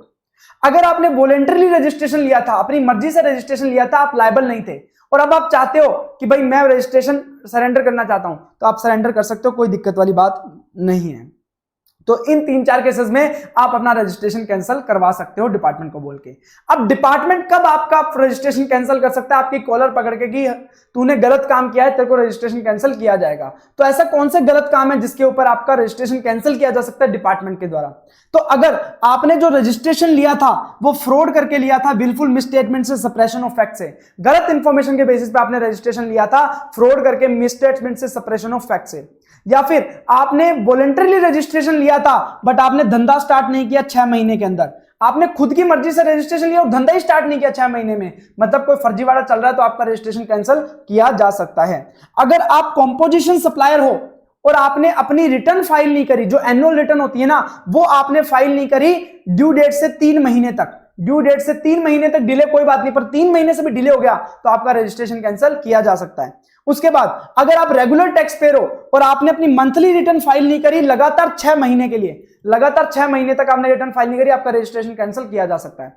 और अगर आप क्वार्टरली रिटर्न फाइल करते हो, क्वार्टरली रिटर्न फाइल करते हो, तो ऐसे केस में 2 टैक्स पीरियड तक, मतलब 2 क्वार्टर तक अगर आपने रिटर्न फाइल नहीं करी तो आपका रजिस्ट्रेशन कैंसिल किया जा सकता है। उसके बाद अगर आपने जो प्लेस डिक्लेयर किया था कि भाई मैं यहां से बिजनेस करता हूं और पता लगा आप वहां से बिजनेस कर ही नहीं रहे हो, doesn't conduct business from registered place, तो ऐसे केस में आपका रजिस्ट्रेशन कैंसिल किया जा सकता है, आप फर्जीवाड़ा कर रहे हो। उसके बाद आपने अगर एंटी प्रॉफिटिंग मेजर्स का वायलेशन किया है, तो ये हम पढ़ेंगे एंटी प्रॉफिटिंग मेजर्स क्या होते हैं, अगर इसका वायलेशन किया तो आपका रजिस्ट्रेशन कैंसिल कर दिया जाएगा। आपने बैंक अकाउंट डिटेल प्रोवाइड करानी थी पर आपने 45 दिन के अंदर प्रोवाइड करानी थी, आपने प्रोवाइड नहीं कराई, तो ऐसे केस में आपका रजिस्ट्रेशन कैंसिल किया जा सकता है।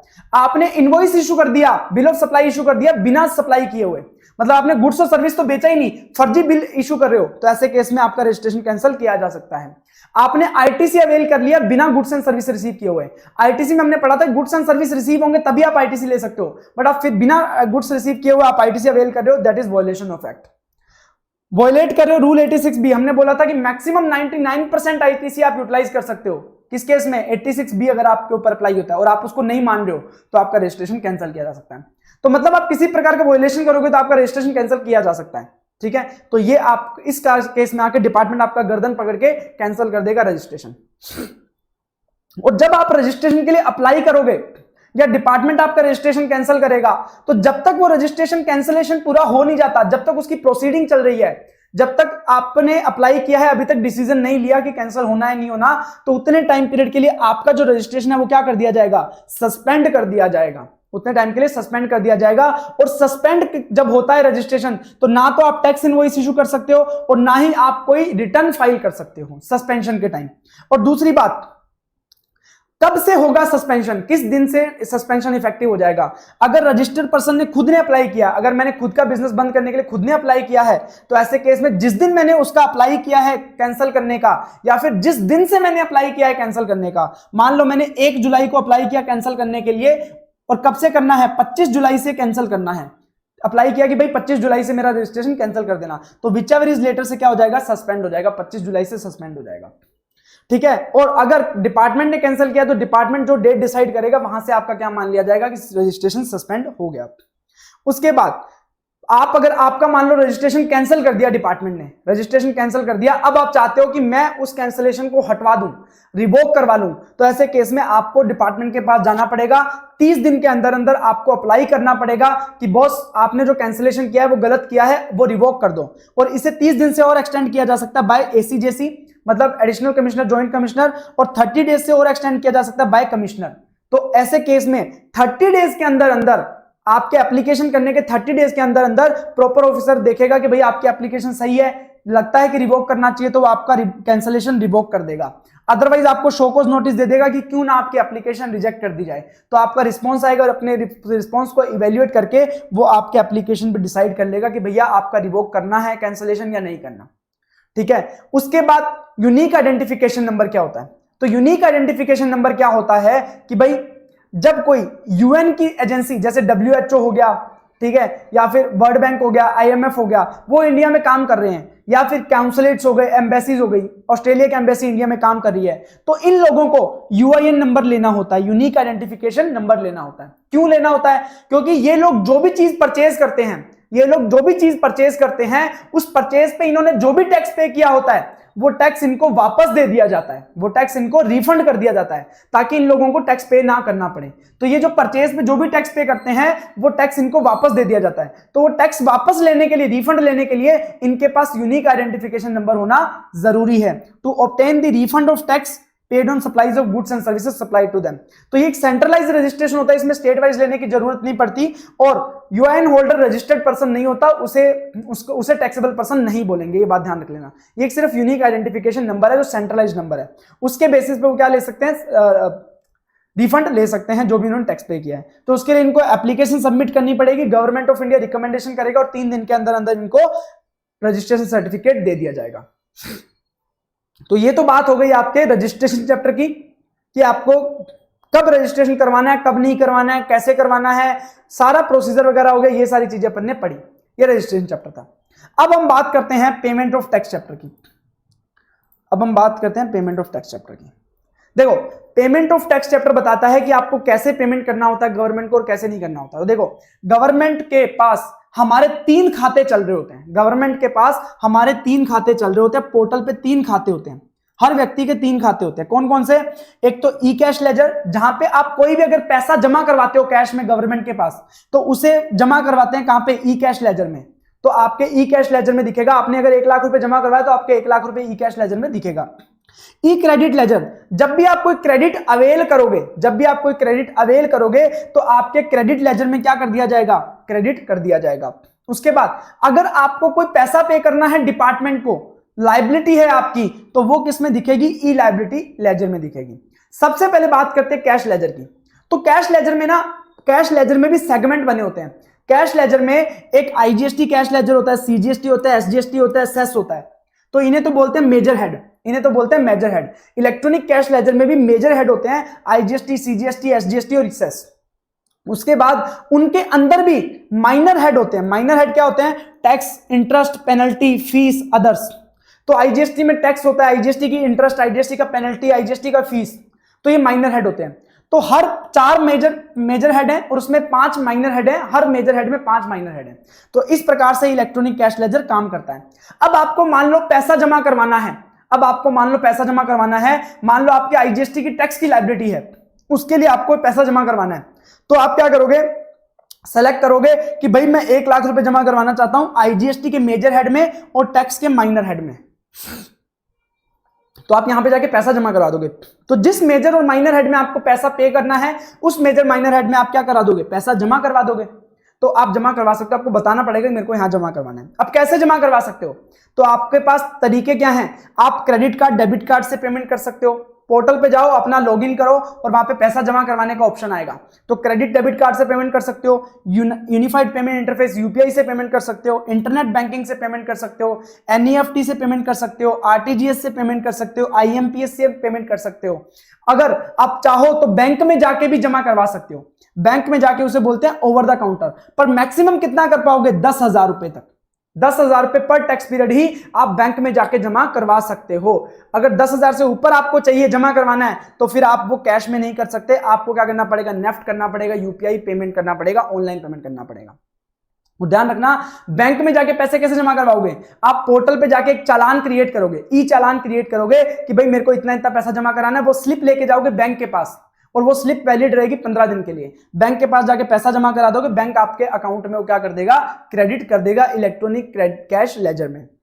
और जो भी आपके इलेक्ट्रॉनिक कैश लेजर में पैसा आप डिपॉजिट करोगे उसका यूज कर सकते हो टैक्स, इंटरेस्ट, पेनल्टी, फीस वगैरह पे करने में। अब ध्यान रखना, अब जैसे मेरी लायबिलिटी है सीजीएसटी टैक्स की, सीजीएसटी टैक्स की, तो अगर मैं पैसा पे करना है तो मुझे सीजीएसटी टैक्स से ही पे करना पड़ेगा। मैं सीजीएसटी के पेनल्टी से पे नहीं कर सकता, एसजीएसटी के पेनल्टी से पे नहीं कर सकता, एसजीएसटी के टैक्स से पे नहीं कर सकता, ना ही आईजीएसटी के टैक्स से, ना ही आईजीएसटी की पेनल्टी से। मतलब जिस मेजर माइनर हेड में मेरी लायबिलिटी है उसी मेजर माइनर हेड में मुझे क्या करना पड़ेगा, पेमेंट करना पड़ेगा। बट ध्यान रखना, गवर्नमेंट ने आपको थोड़ा सा सिंप्लीफाई कर दिया। गवर्नमेंट ने बोला कि मान लो आपने गलती से आईजीएसटी के इंटरेस्ट में आपने पैसा डलवा दिया और आपको डलवाना था सीजीएसटी के टैक्स में, तो आप ट्रांसफर कर सकते हो जीएसटी पीएमटी 09 का यूज करके। तो आप पोर्टल पे जाओगे, आप बोलोगे कि मेरा इस सेक्शन में पैसा पड़ा है, यहां से उठा के इस सेक्शन में डाल दो, तो आप क्या कर सकते हो, ट्रांसफर कर सकते हो। तो amount available in one major minor head can't be used to pay liability in any other major और minor head, but amount available in one major minor head can be transferred to other major minor head using form GST PMT 09 if available. तो अगर किसी major minor head में पैसा पड़ा है तो उसको आप किसी दूसरे मेजर या माइनर हेड में ट्रांसफर कर सकते हो, कोई रोकने वाला आपको नहीं है। उसके लिए फॉर्म यूज होगा जीएसटी पीएमटी 09 और फिर उसका यूज कर सकते हो आप लायबिलिटी को पे करने में।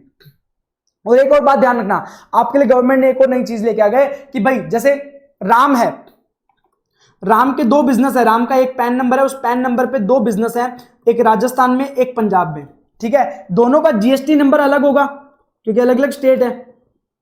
अब बताओ क्या ये आपस में कैश लेजर का बैलेंस ट्रांसफर कर सकते हैं? तो आइडियली देखो दोनों का जीएसटी नंबर ही अलग है, तो ये कैसे ट्रांसफर कर पाएंगे? पर गवर्नमेंट ने बोल दिया कि अगर मान लो राजस्थान ट्रांसफर करना चाहता है पंजाब को अपने इलेक्ट्रॉनिक कैश लेजर से पेमेंट, तो कर सकता है, कोई दिक्कत वाली बात नहीं है, प्रोवाइडेड राजस्थान की कोई लायबिलिटी नहीं होनी चाहिए। मतलब एक पैन के अंदर जितने भी लोग हैं, एक पैन के अंदर जितने भी डिस्टिंक्ट पर्सन हैं, वो आपस में इलेक्ट्रॉनिक कैश लेजर में अमाउंट ट्रांसफर कर सकते हैं, प्रोवाइडेड ट्रांसफर करने वाले का कोई भी लायबिलिटी नहीं होना चाहिए। ट्रांसफर करने वाले के यहां पे कोई भी लायबिलिटी नहीं होना चाहिए, तभी वो ट्रांसफर कर पाएगा। और ये ट्रांसफर भी सिर्फ इलेक्ट्रॉनिक कैश लेजर में पॉसिबल है, क्रेडिट लेजर में ये पॉसिबल नहीं है, ठीक है। तो डिस्टिंक्ट पर्सन के कैश लेजर में भी अमाउंट ट्रांसफर किया जा सकता है अगर जो ट्रांसफर करने वाला व्यक्ति है डजंट हैव एनी लायबिलिटी, ठीक है। उसके बाद आप 10,000 रुपए तक पेमेंट कर सकते हो मैक्सिमम कैश में, बट जो प्रॉपर ऑफिसर है, रिकवरी वगैरह करता है, तो वो 10,000 से ऊपर भी जमा करवा सकता है, या गवर्नमेंट डिपार्टमेंट के पर्सन है तो उनको 10,000 रुपए से जमा ज्यादा करवाने की परमिशन है। उसके बाद अगर आपने कैश लेजर से पैसा रिफंड क्लेम कर लिया, आपने कैश लेजर से कोई रिफंड क्लेम कर लिया, देखो इस तरह से गवर्नमेंट के पास आपका लेजर चलता है, ये डेबिट क्रेडिट, आपने पैसा डिपॉजिट करवाया तो आपके यहां पे क्रेडिट हो जाएगा। मान लो 1 लाख रुपए आपके क्रेडिट हो गया। अब आपने इस पैसे का यूज कर लिया पेमेंट करने में, टैक्स का पेमेंट करने में, तो टैक्स पेमेंट करने में मान लो आपने 80,000 यूज कर लिया, अब आपके पास 20,000 बचा। अगर आप इसका रिफंड लोगे, रिफंड के लिए अप्लाई करोगे, तो आपके यहां पे क्या हो जाएगा, रिफंड 20,000 रुपए। बट अगर ये रिफंड रिजेक्ट हो जाता है तो वापस क्या कर दिया जाएगा, क्रेडिट कर दिया जाएगा। रिफंड रिजेक्ट हो गया तो वापस क्या कर दिया जाएगा, क्रेडिट कर दिया जाएगा। इस प्रकार से ये काम करता है। उसके बाद electronic credit ledger, electronic cash laser की बात करी, अब हम बात करेंगे इलेक्ट्रॉनिक क्रेडिट लेजर की।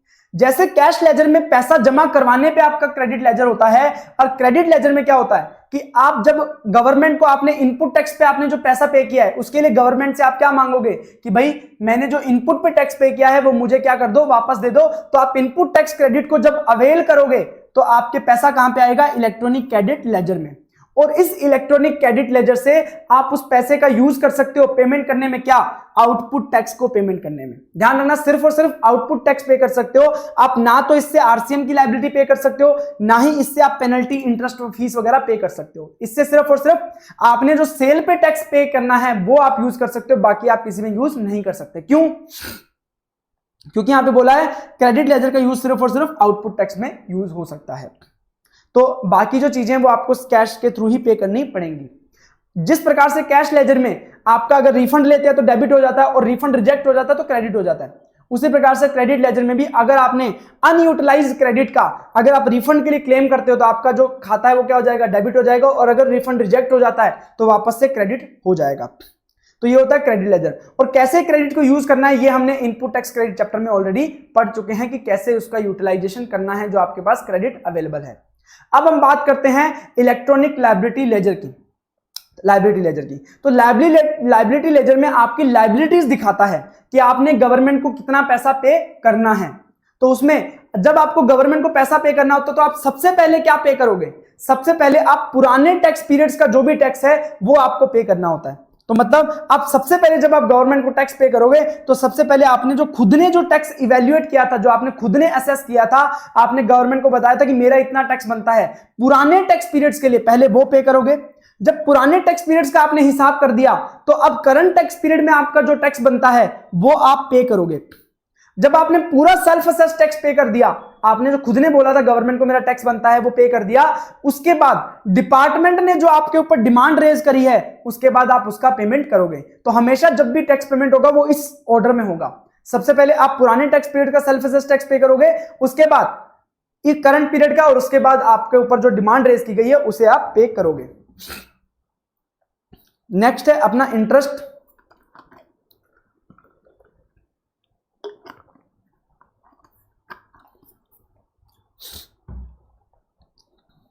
अब अगर आपने गवर्नमेंट को टाइमली पेमेंट नहीं किया, आपने गवर्नमेंट को टाइमली पेमेंट नहीं किया तो ऐसे केस में आपको इंटरेस्ट भी देना पड़ेगा।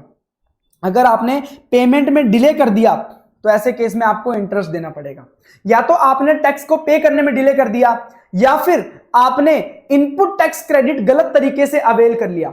ऐसा इनपुट टैक्स क्रेडिट जिसके लिए आप एलिजिबल नहीं थे, आपने फिर भी उसको अवेल कर लिया, और अवेल करने के बाद उसे टैक्स को पे करने में यूटिलाइज भी कर लिया, तो आपने रोंगली अवेल्ड आईटीसी का अगर यूटिलाइजेशन किया तो भी आपको 18% की रेट से क्या देना पड़ेगा, इंटरेस्ट देना पड़ेगा। दोनों केसेस में 18% की रेट से इंटरेस्ट लगेगा।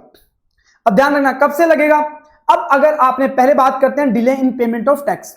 आपका टैक्स बनता था, आपने सेल किया, उसके ऊपर टैक्स बनता था, आपने रिटर्न ही फाइल नहीं करी और आपने टैक्स पेमेंट डिले कर दिया, आपने रिटर्न लेट फाइल करी, टैक्स भी लेट फाइल किया, तो ऐसे केस में आपको टैक्स पे करना पड़ेगा from the day next to the due date. जो आपका ड्यू डेट था टैक्स पे करने का उसके अगले दिन से चालू हो जाना, और जब तक आप ये टैक्स पे नहीं कर देते तब तक के लिए आपको 18% की रेट से क्या करना पड़ेगा, इंटरेस्ट देना पड़ेगा।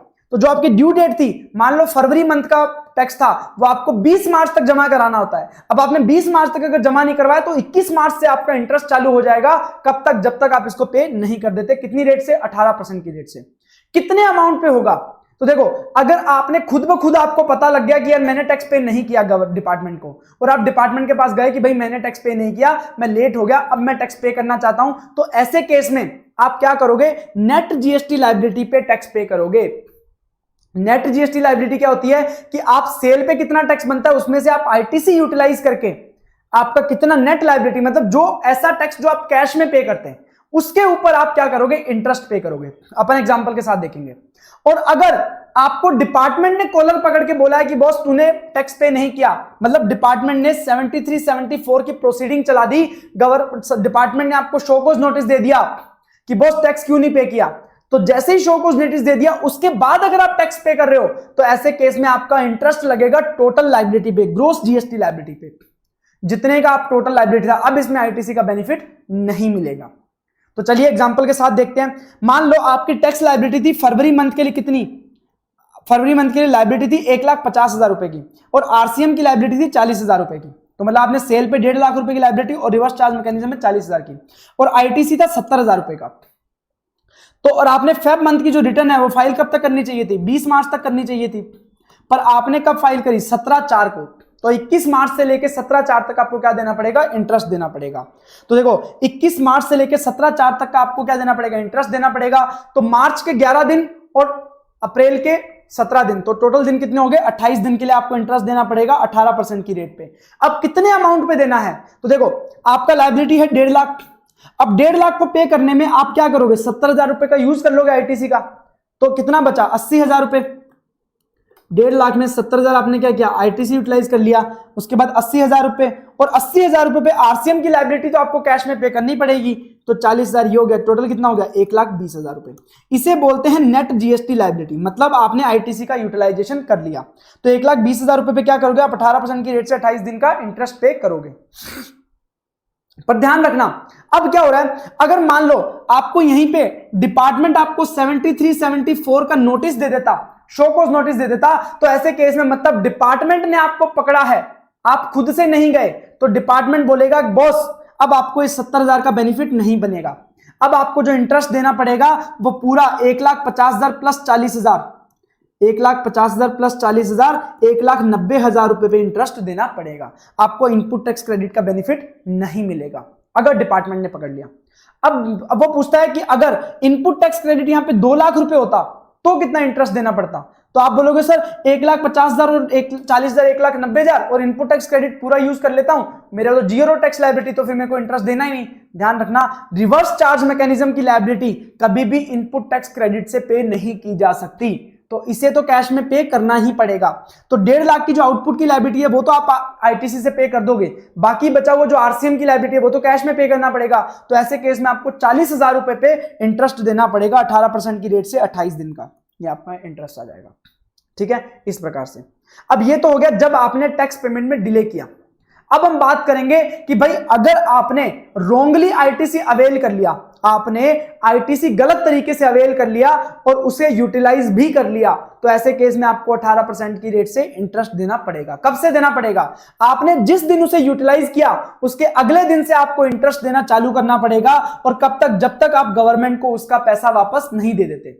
मतलब जिस दिन आपने उसको यूटिलाइज कर लिया, जो रोंगली अवेल्ड आईटीसी थी उसको यूटिलाइज कर लिया, उसके अगले दिन से लेके जब तक आप उसका रिवर्सल या पेमेंट नहीं कर देते तब तक आपको उसके ऊपर इंटरेस्ट देना पड़ेगा 18% की रेट से।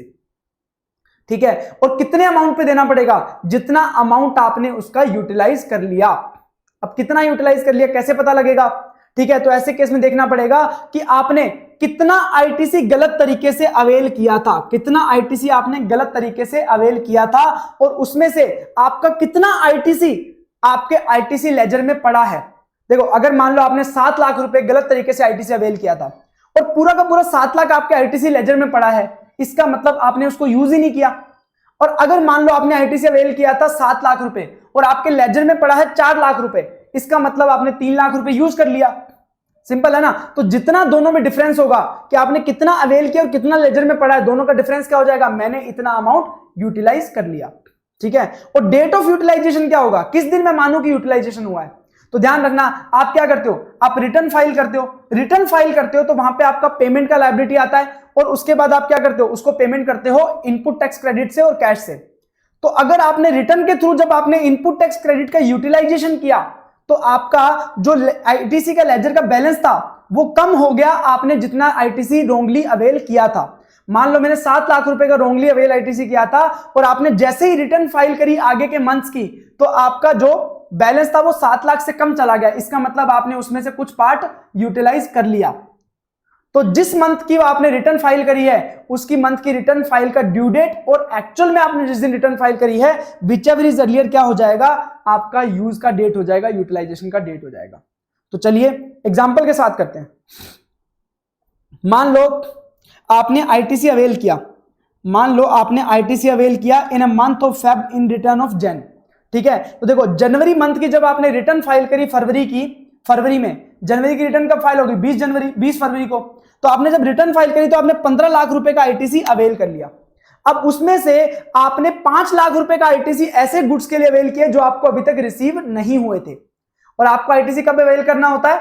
जब आपको गुड्स रिसीव हो जाते हैं। पर आपने गुड्स तो रिसीव हुए नहीं, फिर भी अवेल कर लिया। इसका मतलब जो 5 लाख रुपए आपने रॉन्गली अवेल किया है आईटीसी। तो मतलब टोटल 15 लाख का आईटीसी लिया, उसमें से 5 लाख रुपए का आपने गलत तरीके का आईटीसी लिया है और 10 लाख रुपए का आपका आईटीसी बिल्कुल बराबर है। Now in the month of April, जब मार्च मंथ की मैं रिटर्न फाइल कर रहा था 20 अप्रैल को या अप्रैल मंथ में, तो लायबिलिटी मैंने पे कर दिया यूजिंग क्रेडिट बैलेंस। तो मेरा लायबिलिटी कुछ आ रहा था, उसको मैंने क्रेडिट बैलेंस का यूज करके पेमेंट कर दिया एंड कैश पेमेंट भी कर दिया इन जीएसटीआर 3B ऑन 17/4/2022 को। तो मैंने मार्च की रिटर्न, मेरा ड्यू डेट कब होता है? 20 तारीख, मैंने फाइल कर दी 17 तारीख को। ठीक है, अब सिनेरियो देखना, मेरा लायबिलिटी था 18 लाख रुपए का और मेरे पास पूरा का पूरा क्रेडिट कितना पड़ा था? मैंने 15 लाख रुपए का क्रेडिट लिया था। अब 15 लाख रुपए का मैंने पूरा का पूरा क्रेडिट यूटिलाइज कर लिया और कैश पेमेंट कर दिया 3 लाख रुपए का।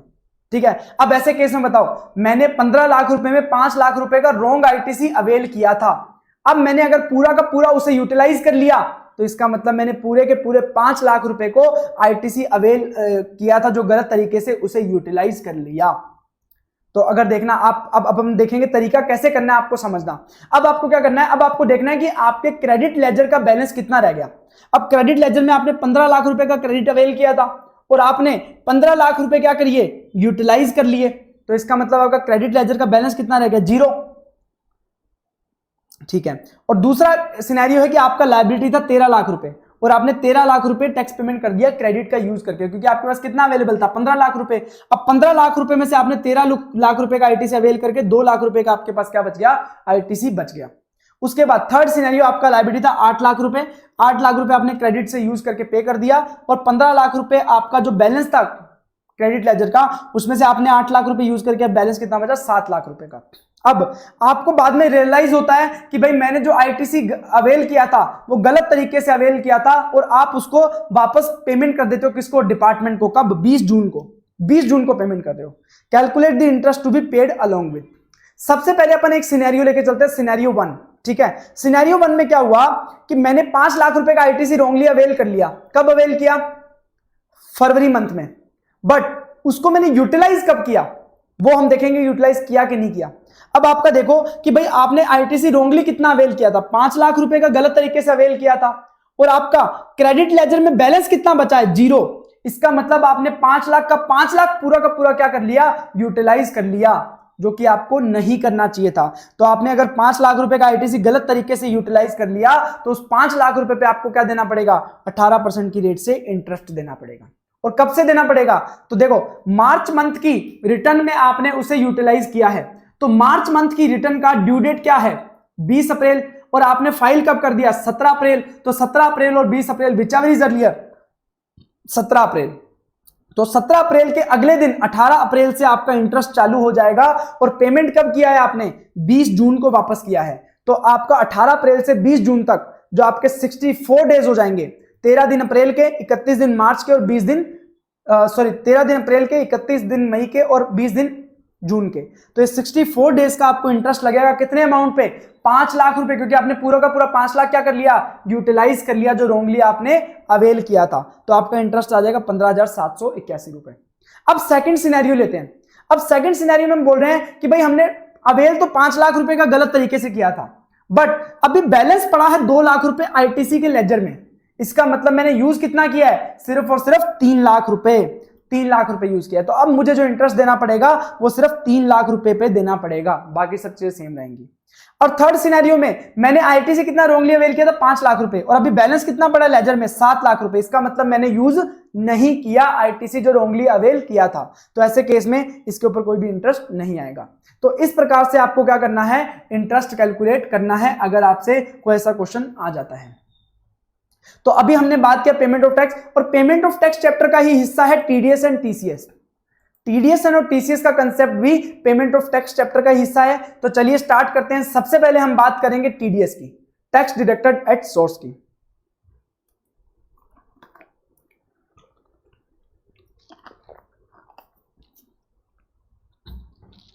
सबसे पहले मैं आपको टीडीएस के ट्रांजैक्शन समझाऊंगा कि भाई ट्रांजैक्शन कैसे वर्क करती है, उसके बाद अपन आगे बात करेंगे, तब आपको समझ आएगा कि भाई टीडीएस क्या होता है। देखो, अगर मान लो नॉर्मली क्या होता है कि एक सप्लायर है, उसने सेल किया 1 लाख रुपए का, जिसके ऊपर 18% जीएसटी, तो 1,18,000 रुपए का सेल कर दिया एक बंदे को, रेसिपेंट को। ठीक है, अब रेसिपेंट क्या करता है, नॉर्मली 1,18,000 पेमेंट करता सप्लायर को, और सप्लायर 18,000 रुपए किसको जमा करवाता, गवर्नमेंट को, टैक्स जमा करवाता। ठीक है, अब बाकी सब कुछ सेम रहेगा। अब रेसिपेंट को गवर्नमेंट ने बोला कि जब तू पेमेंट करेगा ना सप्लायर को, जो 1,18,000 की पेमेंट करेगा, तो ऐसा करना, जो तू 1 लाख रुपए का सामान खरीदा है उसके ऊपर 2% की रेट से टीडीएस काट लेना। तो मतलब उसकी पेमेंट में से 2,000 रुपए काट लेना। तो उसे जो 1 लाख रुपए की पेमेंट देनी थी, उस 1 लाख रुपए में से 2% काट लिया, 98,000 ही पेमेंट करेगा, प्लस जो टैक्स लग रहा है वो टैक्स पेमेंट करेगा। 98,000 प्लस 18,000, 1,16,000 रुपए पेमेंट करेगा। मतलब पेमेंट कितना करना था, 1,18,000, और अब पेमेंट कितना कर रहा है, 1,16,000। इसका मतलब उसने 2,000 रुपए कम पे किए। भाई ऐसे कैसे मान जाएगा सप्लायर 2,000 कम के लिए? तो वो 2,000 रुपए जो उसने काटे हैं ना रेसिपेंट ने, वो 2,000 रुपए किसे क्या बोलते हैं, उसे टीडीएस। उस टीडीएस को वो रेसिपेंट जमा करवाएगा गवर्नमेंट के पास। अब गवर्नमेंट के पास वो बताएगा कि भाई मैंने इस सप्लायर का 2,000 रुपए काट के आपको जमा करवाया है गवर्नमेंट को। और गवर्नमेंट क्या करेगी, अब ये सप्लायर क्या करेगा, गवर्नमेंट से ये 2,000 रुपए वापस मांग सकता है। तो सप्लायर के पास भी वापस 1,18,000 आ गए। अब इसको गवर्नमेंट के थ्रू रूट करने की क्या जरूरत पड़ी?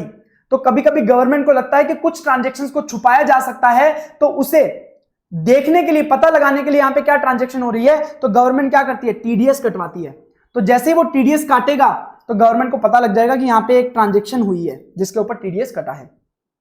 तो अब जब वो सप्लायर गवर्नमेंट के पास पैसा मांगने आएगा कि भाई तुम्हें रेसिपेंट ने जो मेरा 2,000 रुपए काट के जमा करवाया वो मुझे दे दो, तो गवर्नमेंट इसको 2,000 रुपए दे देगी। कहां पे देगी, इसके इलेक्ट्रॉनिक कैश लेजर में जमा कर देगी।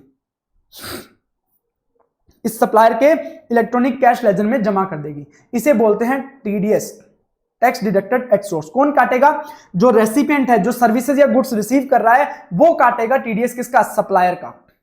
अब देखना, अब इसके लिए सेक्शन होता है, सेक्शन नंबर 51 यूज होता है।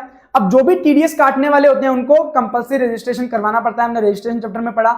अब कौन कौन लोग हैं जिनको टीडीएस काटना है, तो गवर्नमेंट में बताया कुछ लोगों को आपको टीडीएस काटना पड़ता है। हर रेसिपिएंट टीडीएस नहीं काटेगा, हर रेसिपिएंट को टीडीएस काटने की जरूरत नहीं है। कुछ लोग हैं जिन्हें टीडीएस काटना होता है। किन लोगों को, अगर सेंट्रल गवर्नमेंट, स्टेट गवर्नमेंट का डिपार्टमेंट या एस्टेब्लिशमेंट है तो उन्हें टीडीएस काटना पड़ता है। मतलब अगर सेंट्रल गवर्नमेंट, स्टेट गवर्नमेंट का डिपार्टमेंट या एस्टेब्लिशमेंट अगर कोई गुड्स या सर्विसेज रिसीव करता है तो इनको टीडीएस काटना पड़ेगा। लोकल अथॉरिटी है, अगर वो कोई गुड्स एंड सर्विस रिसीव करती है उसे टीडीएस काटना पड़ेगा। Government agencies, public sector undertaking, society जो कि स्टैब्लिश की गई है सेंट्रल गवर्नमेंट, स्टेट गवर्नमेंट के द्वारा, कोई अथॉरिटी या फिर बोर्ड जिसे स्टैब्लिश किया गया है पार्लियामेंट या स्टेट लेजिस्लेचर के द्वारा, ऐसा कोई अथॉरिटी या बोर्ड जिसे पार्लियामेंट या विधानसभा में एक्ट पास करके एस्टैब्लिश किया गया है, या फिर ऐसा अथॉरिटी या बोर्ड जिसे गवर्नमेंट ने एस्टैब्लिश किया है और उसके अंदर 51% और 51% से ज्यादा का पार्टिसिपेशन किसका है, गवर्नमेंट का है, बाय इक्विटी या फिर कंट्रोल। ठीक है, तो इन लोगों को अगर कोई गुड्स एंड सर्विसेज रिसीव होती है, अगर इन लोगों ने कोई गुड्स एंड सर्विस रिसीव करी है तो उसके ऊपर ये लोग टीडीएस काटेंगे, उसका जब भी पेमेंट करेंगे। कौन कौन, सेंट्रल गवर्नमेंट, स्टेट गवर्नमेंट के department, establishment, local authority, government agency, public sector undertaking, society जो कि सेंट्रल गवर्नमेंट, स्टेट गवर्नमेंट ने फॉर्म करी है, अथॉरिटी बोर्ड जो कि पार्लियामेंट और लेजिस्लेचर के एक्ट से बना है, या फिर गवर्नमेंट ने जो एस्टेब्लिश किया है 50-51% और उसके ज्यादा की पार्टिसिपेशन के साथ, तो इनको टीडीएस काटना होता है। बाकी किसी को टीडीएस नहीं काटना है। कितना काटना है, कब काटना है, तो ये कब काटना है, अगर कोई सप्लाई हो रही है टैक्सेबल गुड्स और सर्विसेज की, टैक्सेबल गुड्स और सर्विसेज की सप्लाई हो रही है अंडर अ कॉन्ट्रैक्ट एक्सीडिंग 2,50,000, 2,50,000 से ज्यादा की अगर सप्लाई हो रही है, 2,50,000 से ज्यादा की अगर सप्लाई हो रही है टैक्सेबल गुड्स एंड सर्विसेज की, तभी टीडीएस कटेगा, अदरवाइज टीडीएस नहीं कटेगा। वो भी एक्सक्लूसिव ऑफ टैक्सेस, टैक्सेस को कंसीडर नहीं करेंगे और कॉन्ट्रैक्ट वैल्यू देखेंगे, कॉन्ट्रैक्ट वैल्यू देखेंगे, इनवॉइस मैटर नहीं करता। तो मान लो अगर कोई सर्विस प्रोवाइडर सर्विस प्रोवाइड कर रहा है किसी डिपार्टमेंट, एस्टेब्लिशमेंट को, तो वहां पे देखा जाएगा कि क्या उस सर्विसेज टैक्सेबल है या गुड्स टैक्सेबल है। अगर टैक्सेबल है तो क्या कॉन्ट्रैक्ट की वैल्यू 2,50,000 से ज्यादा है, अगर 2,50,000 या उससे कम है तो टीडीएस नहीं कटेगा। अगर 2,50,000 से ज्यादा है तभी टीडीएस कटेगा, वो भी टैक्सेबल गुड्स एंड सर्विसेज। मान लो एक कॉन्ट्रैक्ट है, उसके अंदर 3 लाख रुपए की सर्विसेज गुड्स प्रोवाइड किए जा रहे हैं टैक्सेबल, तो ऐसे केस में इसके ऊपर टीडीएस कट जाएगा। क्यों? क्योंकि यहां पे ध्यान रखना टैक्सेस को इंक्लूड नहीं किया जाता है, टैक्सेस के अलावा 2.5 लाख रुपए से ऊपर होना चाहिए। अब उसके बाद मान लो इस कॉन्ट्रैक्ट के अंदर 2 लाख रुपए की तो है एग्जेम्प्ट सप्लाई और 3 लाख रुपए की है टैक्सेबल सप्लाई, ठीक है। तो टोटल कॉन्ट्रैक्ट कितने का हो गया? 5 लाख रुपए का। तो हमें ये टोटल नहीं देखना, हमें ये देखना है कि टैक्सेबल का कितना है। टैक्सेबल कितना? 3 लाख, मतलब 2.5 लाख से ऊपर है तो टीडीएस कटेगा, और कटेगा भी किसके? सिर्फ ये 3 लाख वाले अमाउंट पे, एग्जेम्प्ट वाले अमाउंट पे टीडीएस नहीं कटेगा। अब मान लो 3 लाख रुपए की एग्जेम्प्ट सप्लाई है, कॉन्ट्रैक्ट है जो कॉन्ट्रैक्ट में 3 लाख रुपए की एग्जेम्प्ट सप्लाई है और 2 लाख रुपए का क्या है? टैक्सेबल सप्लाई है, ठीक है। तो अब जब टैक्सेबल सप्लाई देखें तो ये 2,50,000 से कम है, भले ही कॉन्ट्रैक्ट टोटल 5 लाख रुपए का है, बट टैक्सेबल सप्लाई कितनी है? 2,50,000 से कम है, तो इस पूरे ही कॉन्ट्रैक्ट पे टीडीएस नहीं कटेगा, 0 टीडीएस कटेगा, ठीक है। तो इसका मतलब यहां पे टीडीएस नहीं कटेगा। और टीडीएस कब कटता है? जितना भी आप पेमेंट करते हो, पूरे कॉन्ट्रैक्ट वैल्यू पे एक साथ नहीं कटता है, जितना जितना आप पेमेंट करोगे उतने उतने पेमेंट पे आप टीडीएस काटते जाओगे। कितना? 1% सीजीएसटी, 1% सीजीएसटी, 1% एसजीएसटी अगर इंट्रा स्टेट सप्लाई है, और अगर इंटर स्टेट सप्लाई है तो 2% आईजीएसटी कटेगा ऑन पेमेंट मेड और क्रेडिटेड। या तो आपने पेमेंट कर दिया या फिर क्रेडिट कर दिया सामने वाले को, ठीक है। For taxable goods and services, सिर्फ टैक्सेबल गुड्स एंड सर्विसेज पे ध्यान रखना, वैल्यू जिसके ऊपर आप टीडीएस काटोगे उसके अंदर भी जीएसटी इंक्लूड नहीं किया जाएगा, वो जीएसटी को हटा के उसके बाद जो वैल्यू है उसके ऊपर टीडीएस काटा जाएगा। तो ध्यान रखना, कॉन्ट्रैक्ट वैल्यू देखने के लिए भी जीएसटी को इंक्लूड नहीं किया जाएगा और टीडीएस काटने के लिए भी जीएसटी वैल्यू को इंक्लूड नहीं किया जाएगा। कॉन्ट्रैक्ट में taxable goods and services 2.5 lakh से ऊपर होंगी तभी टीडीएस कटेगा, और कितना कटेगा? 1% सीजीएसटी, 1% एसजीएसटी और 2% आईजीएसटी। और कब टीडीएस नहीं कटेगा? अगर आपकी कॉन्ट्रैक्ट में टैक्सेबल सप्लाईज कितनी है? 2.5 लाख से कम है, जो अपन ने बात किया, क्योंकि 2.5 लाख से कम है तो टीडीएस कटेगा ही नहीं। एग्जेम्प्ट सप्लाईज पे टीडीएस नहीं कटेगा। अगर कोई सप्लाई है जो कि रिवर्स चार्ज मैकेनिज्म में टैक्सेबल है, जब रिवर्स चार्ज मैकेनिज्म में टैक्सेबल है तो पैसा ही कौन पे करेगा? Tax, recipient. तो ऐसे केस में टीडीएस काटने का सवाल ही पैदा नहीं होता। उसके बाद जो पेमेंट अगर आप की जा रही है अनरजिस्टर्ड सप्लायर को, अनरजिस्टर्ड सप्लायर को पेमेंट किया जा रहा है, तो मतलब अगर यहां पे सप्लायर अनरजिस्टर्ड है तो वो बेचारा गवर्नमेंट से पैसे कैसे मांगेगा कैश लेजर में? वो रजिस्टर ही नहीं है, तो ऐसे केस में उसका टीडीएस भी नहीं कटेगा अगर सप्लायर अनरजिस्टर्ड है। और अगर मान लो ये लोग आपस में सप्लाई कर रहे हैं, मान लो एक पीएसयू ने दूसरी पीएसयू को सप्लाई किया, इस गवर्नमेंट एजेंसी ने पीएसयू को सप्लाई किया, मतलब ये जो नोटिफाइड पर्सन है ये आपस में एक दूसरे को सप्लाई कर रहे हैं, तो ऐसे केस में भी टीडीएस नहीं कटेगा।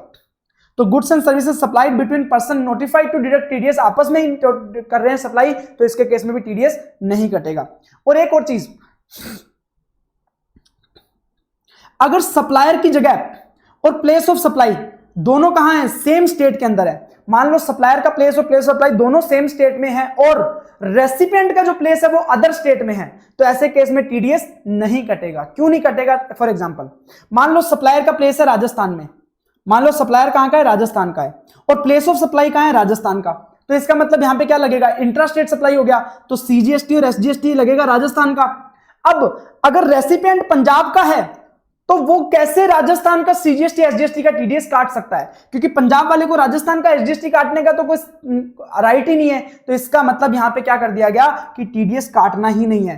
अगर सप्लायर और रेसिपिएंट, सप्लायर और प्लेस सप्लाई सेम स्टेट में है और रेसिपिएंट किसी दूसरे स्टेट में है, अगर रेसिपिएंट भी राजस्थान का होता तो वो टीडीएस काट सकता था, या फिर मान लो प्लेस ऑफ सप्लाई भी किसी दूसरे स्टेट में होती तो आईजीएसटी लगता, टीडीएस काट सकता था, कोई दिक्कत नहीं थी।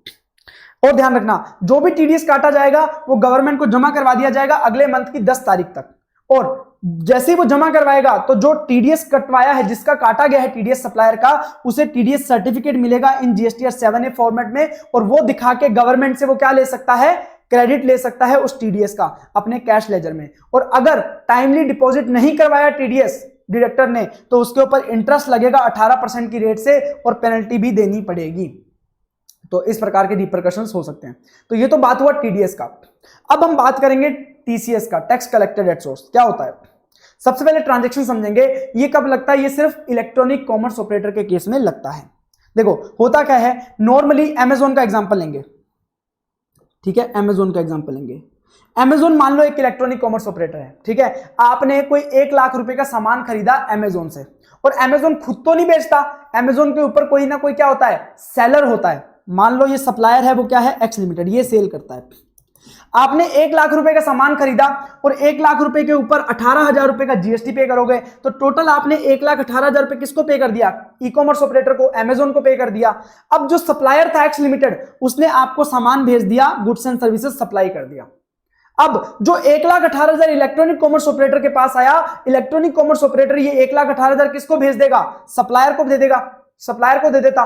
बट अब गवर्नमेंट ने बोल दिया इलेक्ट्रॉनिक कॉमर्स ऑपरेटर को कि तू पूरा का पूरा पैसा सप्लायर को मत देना, उसमें से तू टीसीएस काट ले, उसमें से तू टीसीएस काट ले। अब जो 1 लाख रुपए था उसमें से गवर्नमेंट ने बोला कि तू ऐसा कर 1% टीसीएस काट ले, तो उसने 1 लाख रुपए से 1,000 रुपए क्या कर लिया, टीसीएस काट लिया, और बाकी का पैसा वो किसको दे दिया, सप्लायर को दे दिया। तो अब जो 1,000 रुपए टीसीएस काटा है इलेक्ट्रॉनिक कॉमर्स ऑपरेटर ने, वो खुद के पास नहीं रखेगा, वो कहां दे देगा, गवर्नमेंट को जमा करवा देगा। वो किसको जमा करवा देगा, गवर्नमेंट को। अब सप्लायर क्या करेगा, सप्लायर इस गवर्नमेंट से ये टीसीएस जो कटा था, इलेक्ट्रॉनिक कॉमर्स ऑपरेटर ने काट के जमा करवाया है, वो अपने कैश लेजर में ले लेगा, जैसे टीडीएस लिया था गवर्नमेंट से। तो ये सप्लायर क्या कर सकता है, ये टीसीएस गवर्नमेंट से वापस ले सकता है, ठीक है। अब ध्यान रखना, कौन काटेगा टीसीएस, ये सेक्शन 52 बताता है, कौन काटेगा, इलेक्ट्रॉनिक कॉमर्स ऑपरेटर। पर इलेक्ट्रॉनिक कॉमर्स अगर एज ए एजेंट काम कर रहा है तो वो टीसीएस नहीं काटेगा। अगर वो एज ए एजेंट काम नहीं कर रहा है, नॉर्मल ई कॉमर्स ऑपरेटर की तरह काम कर रहा है, तो ऐसे केस में वो टीसीएस काटेगा। और अगर वो तभी काटेगा जब अमाउंट किसने कलेक्ट किया है, इलेक्ट्रॉनिक कॉमर्स ऑपरेटर ने। अगर अमाउंट सीधा किसके खाते में चला गया, सप्लायर के खाते में, तो टीसीएस काटने का सवाल ही पैदा नहीं होता, क्योंकि इलेक्ट्रॉनिक कॉमर्स ऑपरेटर को पैसा मिल ही नहीं रहा। कितना काटना है, 0.5% सीजीएसटी, 0.5% एसजीएसटी और 1% आईजीएसटी। तो ऊपर टीडीएस के केस में 1% सीजीएसटी 1% एसजीएसटी था, यहां पे 0.5% सीजीएसटी 0.5% एसजीएसटी है of net value of taxable supplies.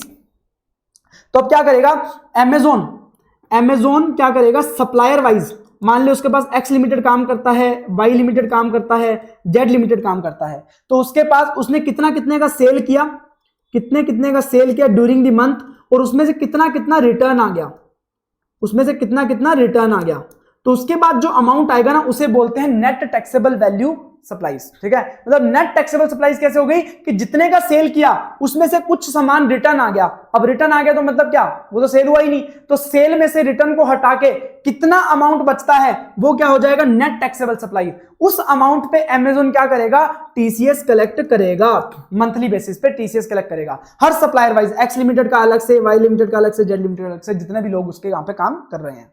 अब net value of taxable supply क्या होता है, aggregate value of taxable supply, जितने का सेल किया है minus taxable supplies return to the supplier, कितना रिटर्न कर दिया ड्यूरिंग द मंथ। अब ईसीओ भी डिपॉजिट करेगा 10 दिन के अंदर अंदर जो भी उसने टीसीएस काटा है। अब ध्यान रखना, अब ईसीओ के पास एक और रिक्वायरमेंट है, ईसीओ को एक अपना एनुअल स्टेटमेंट भी फाइल करना पड़ेगा।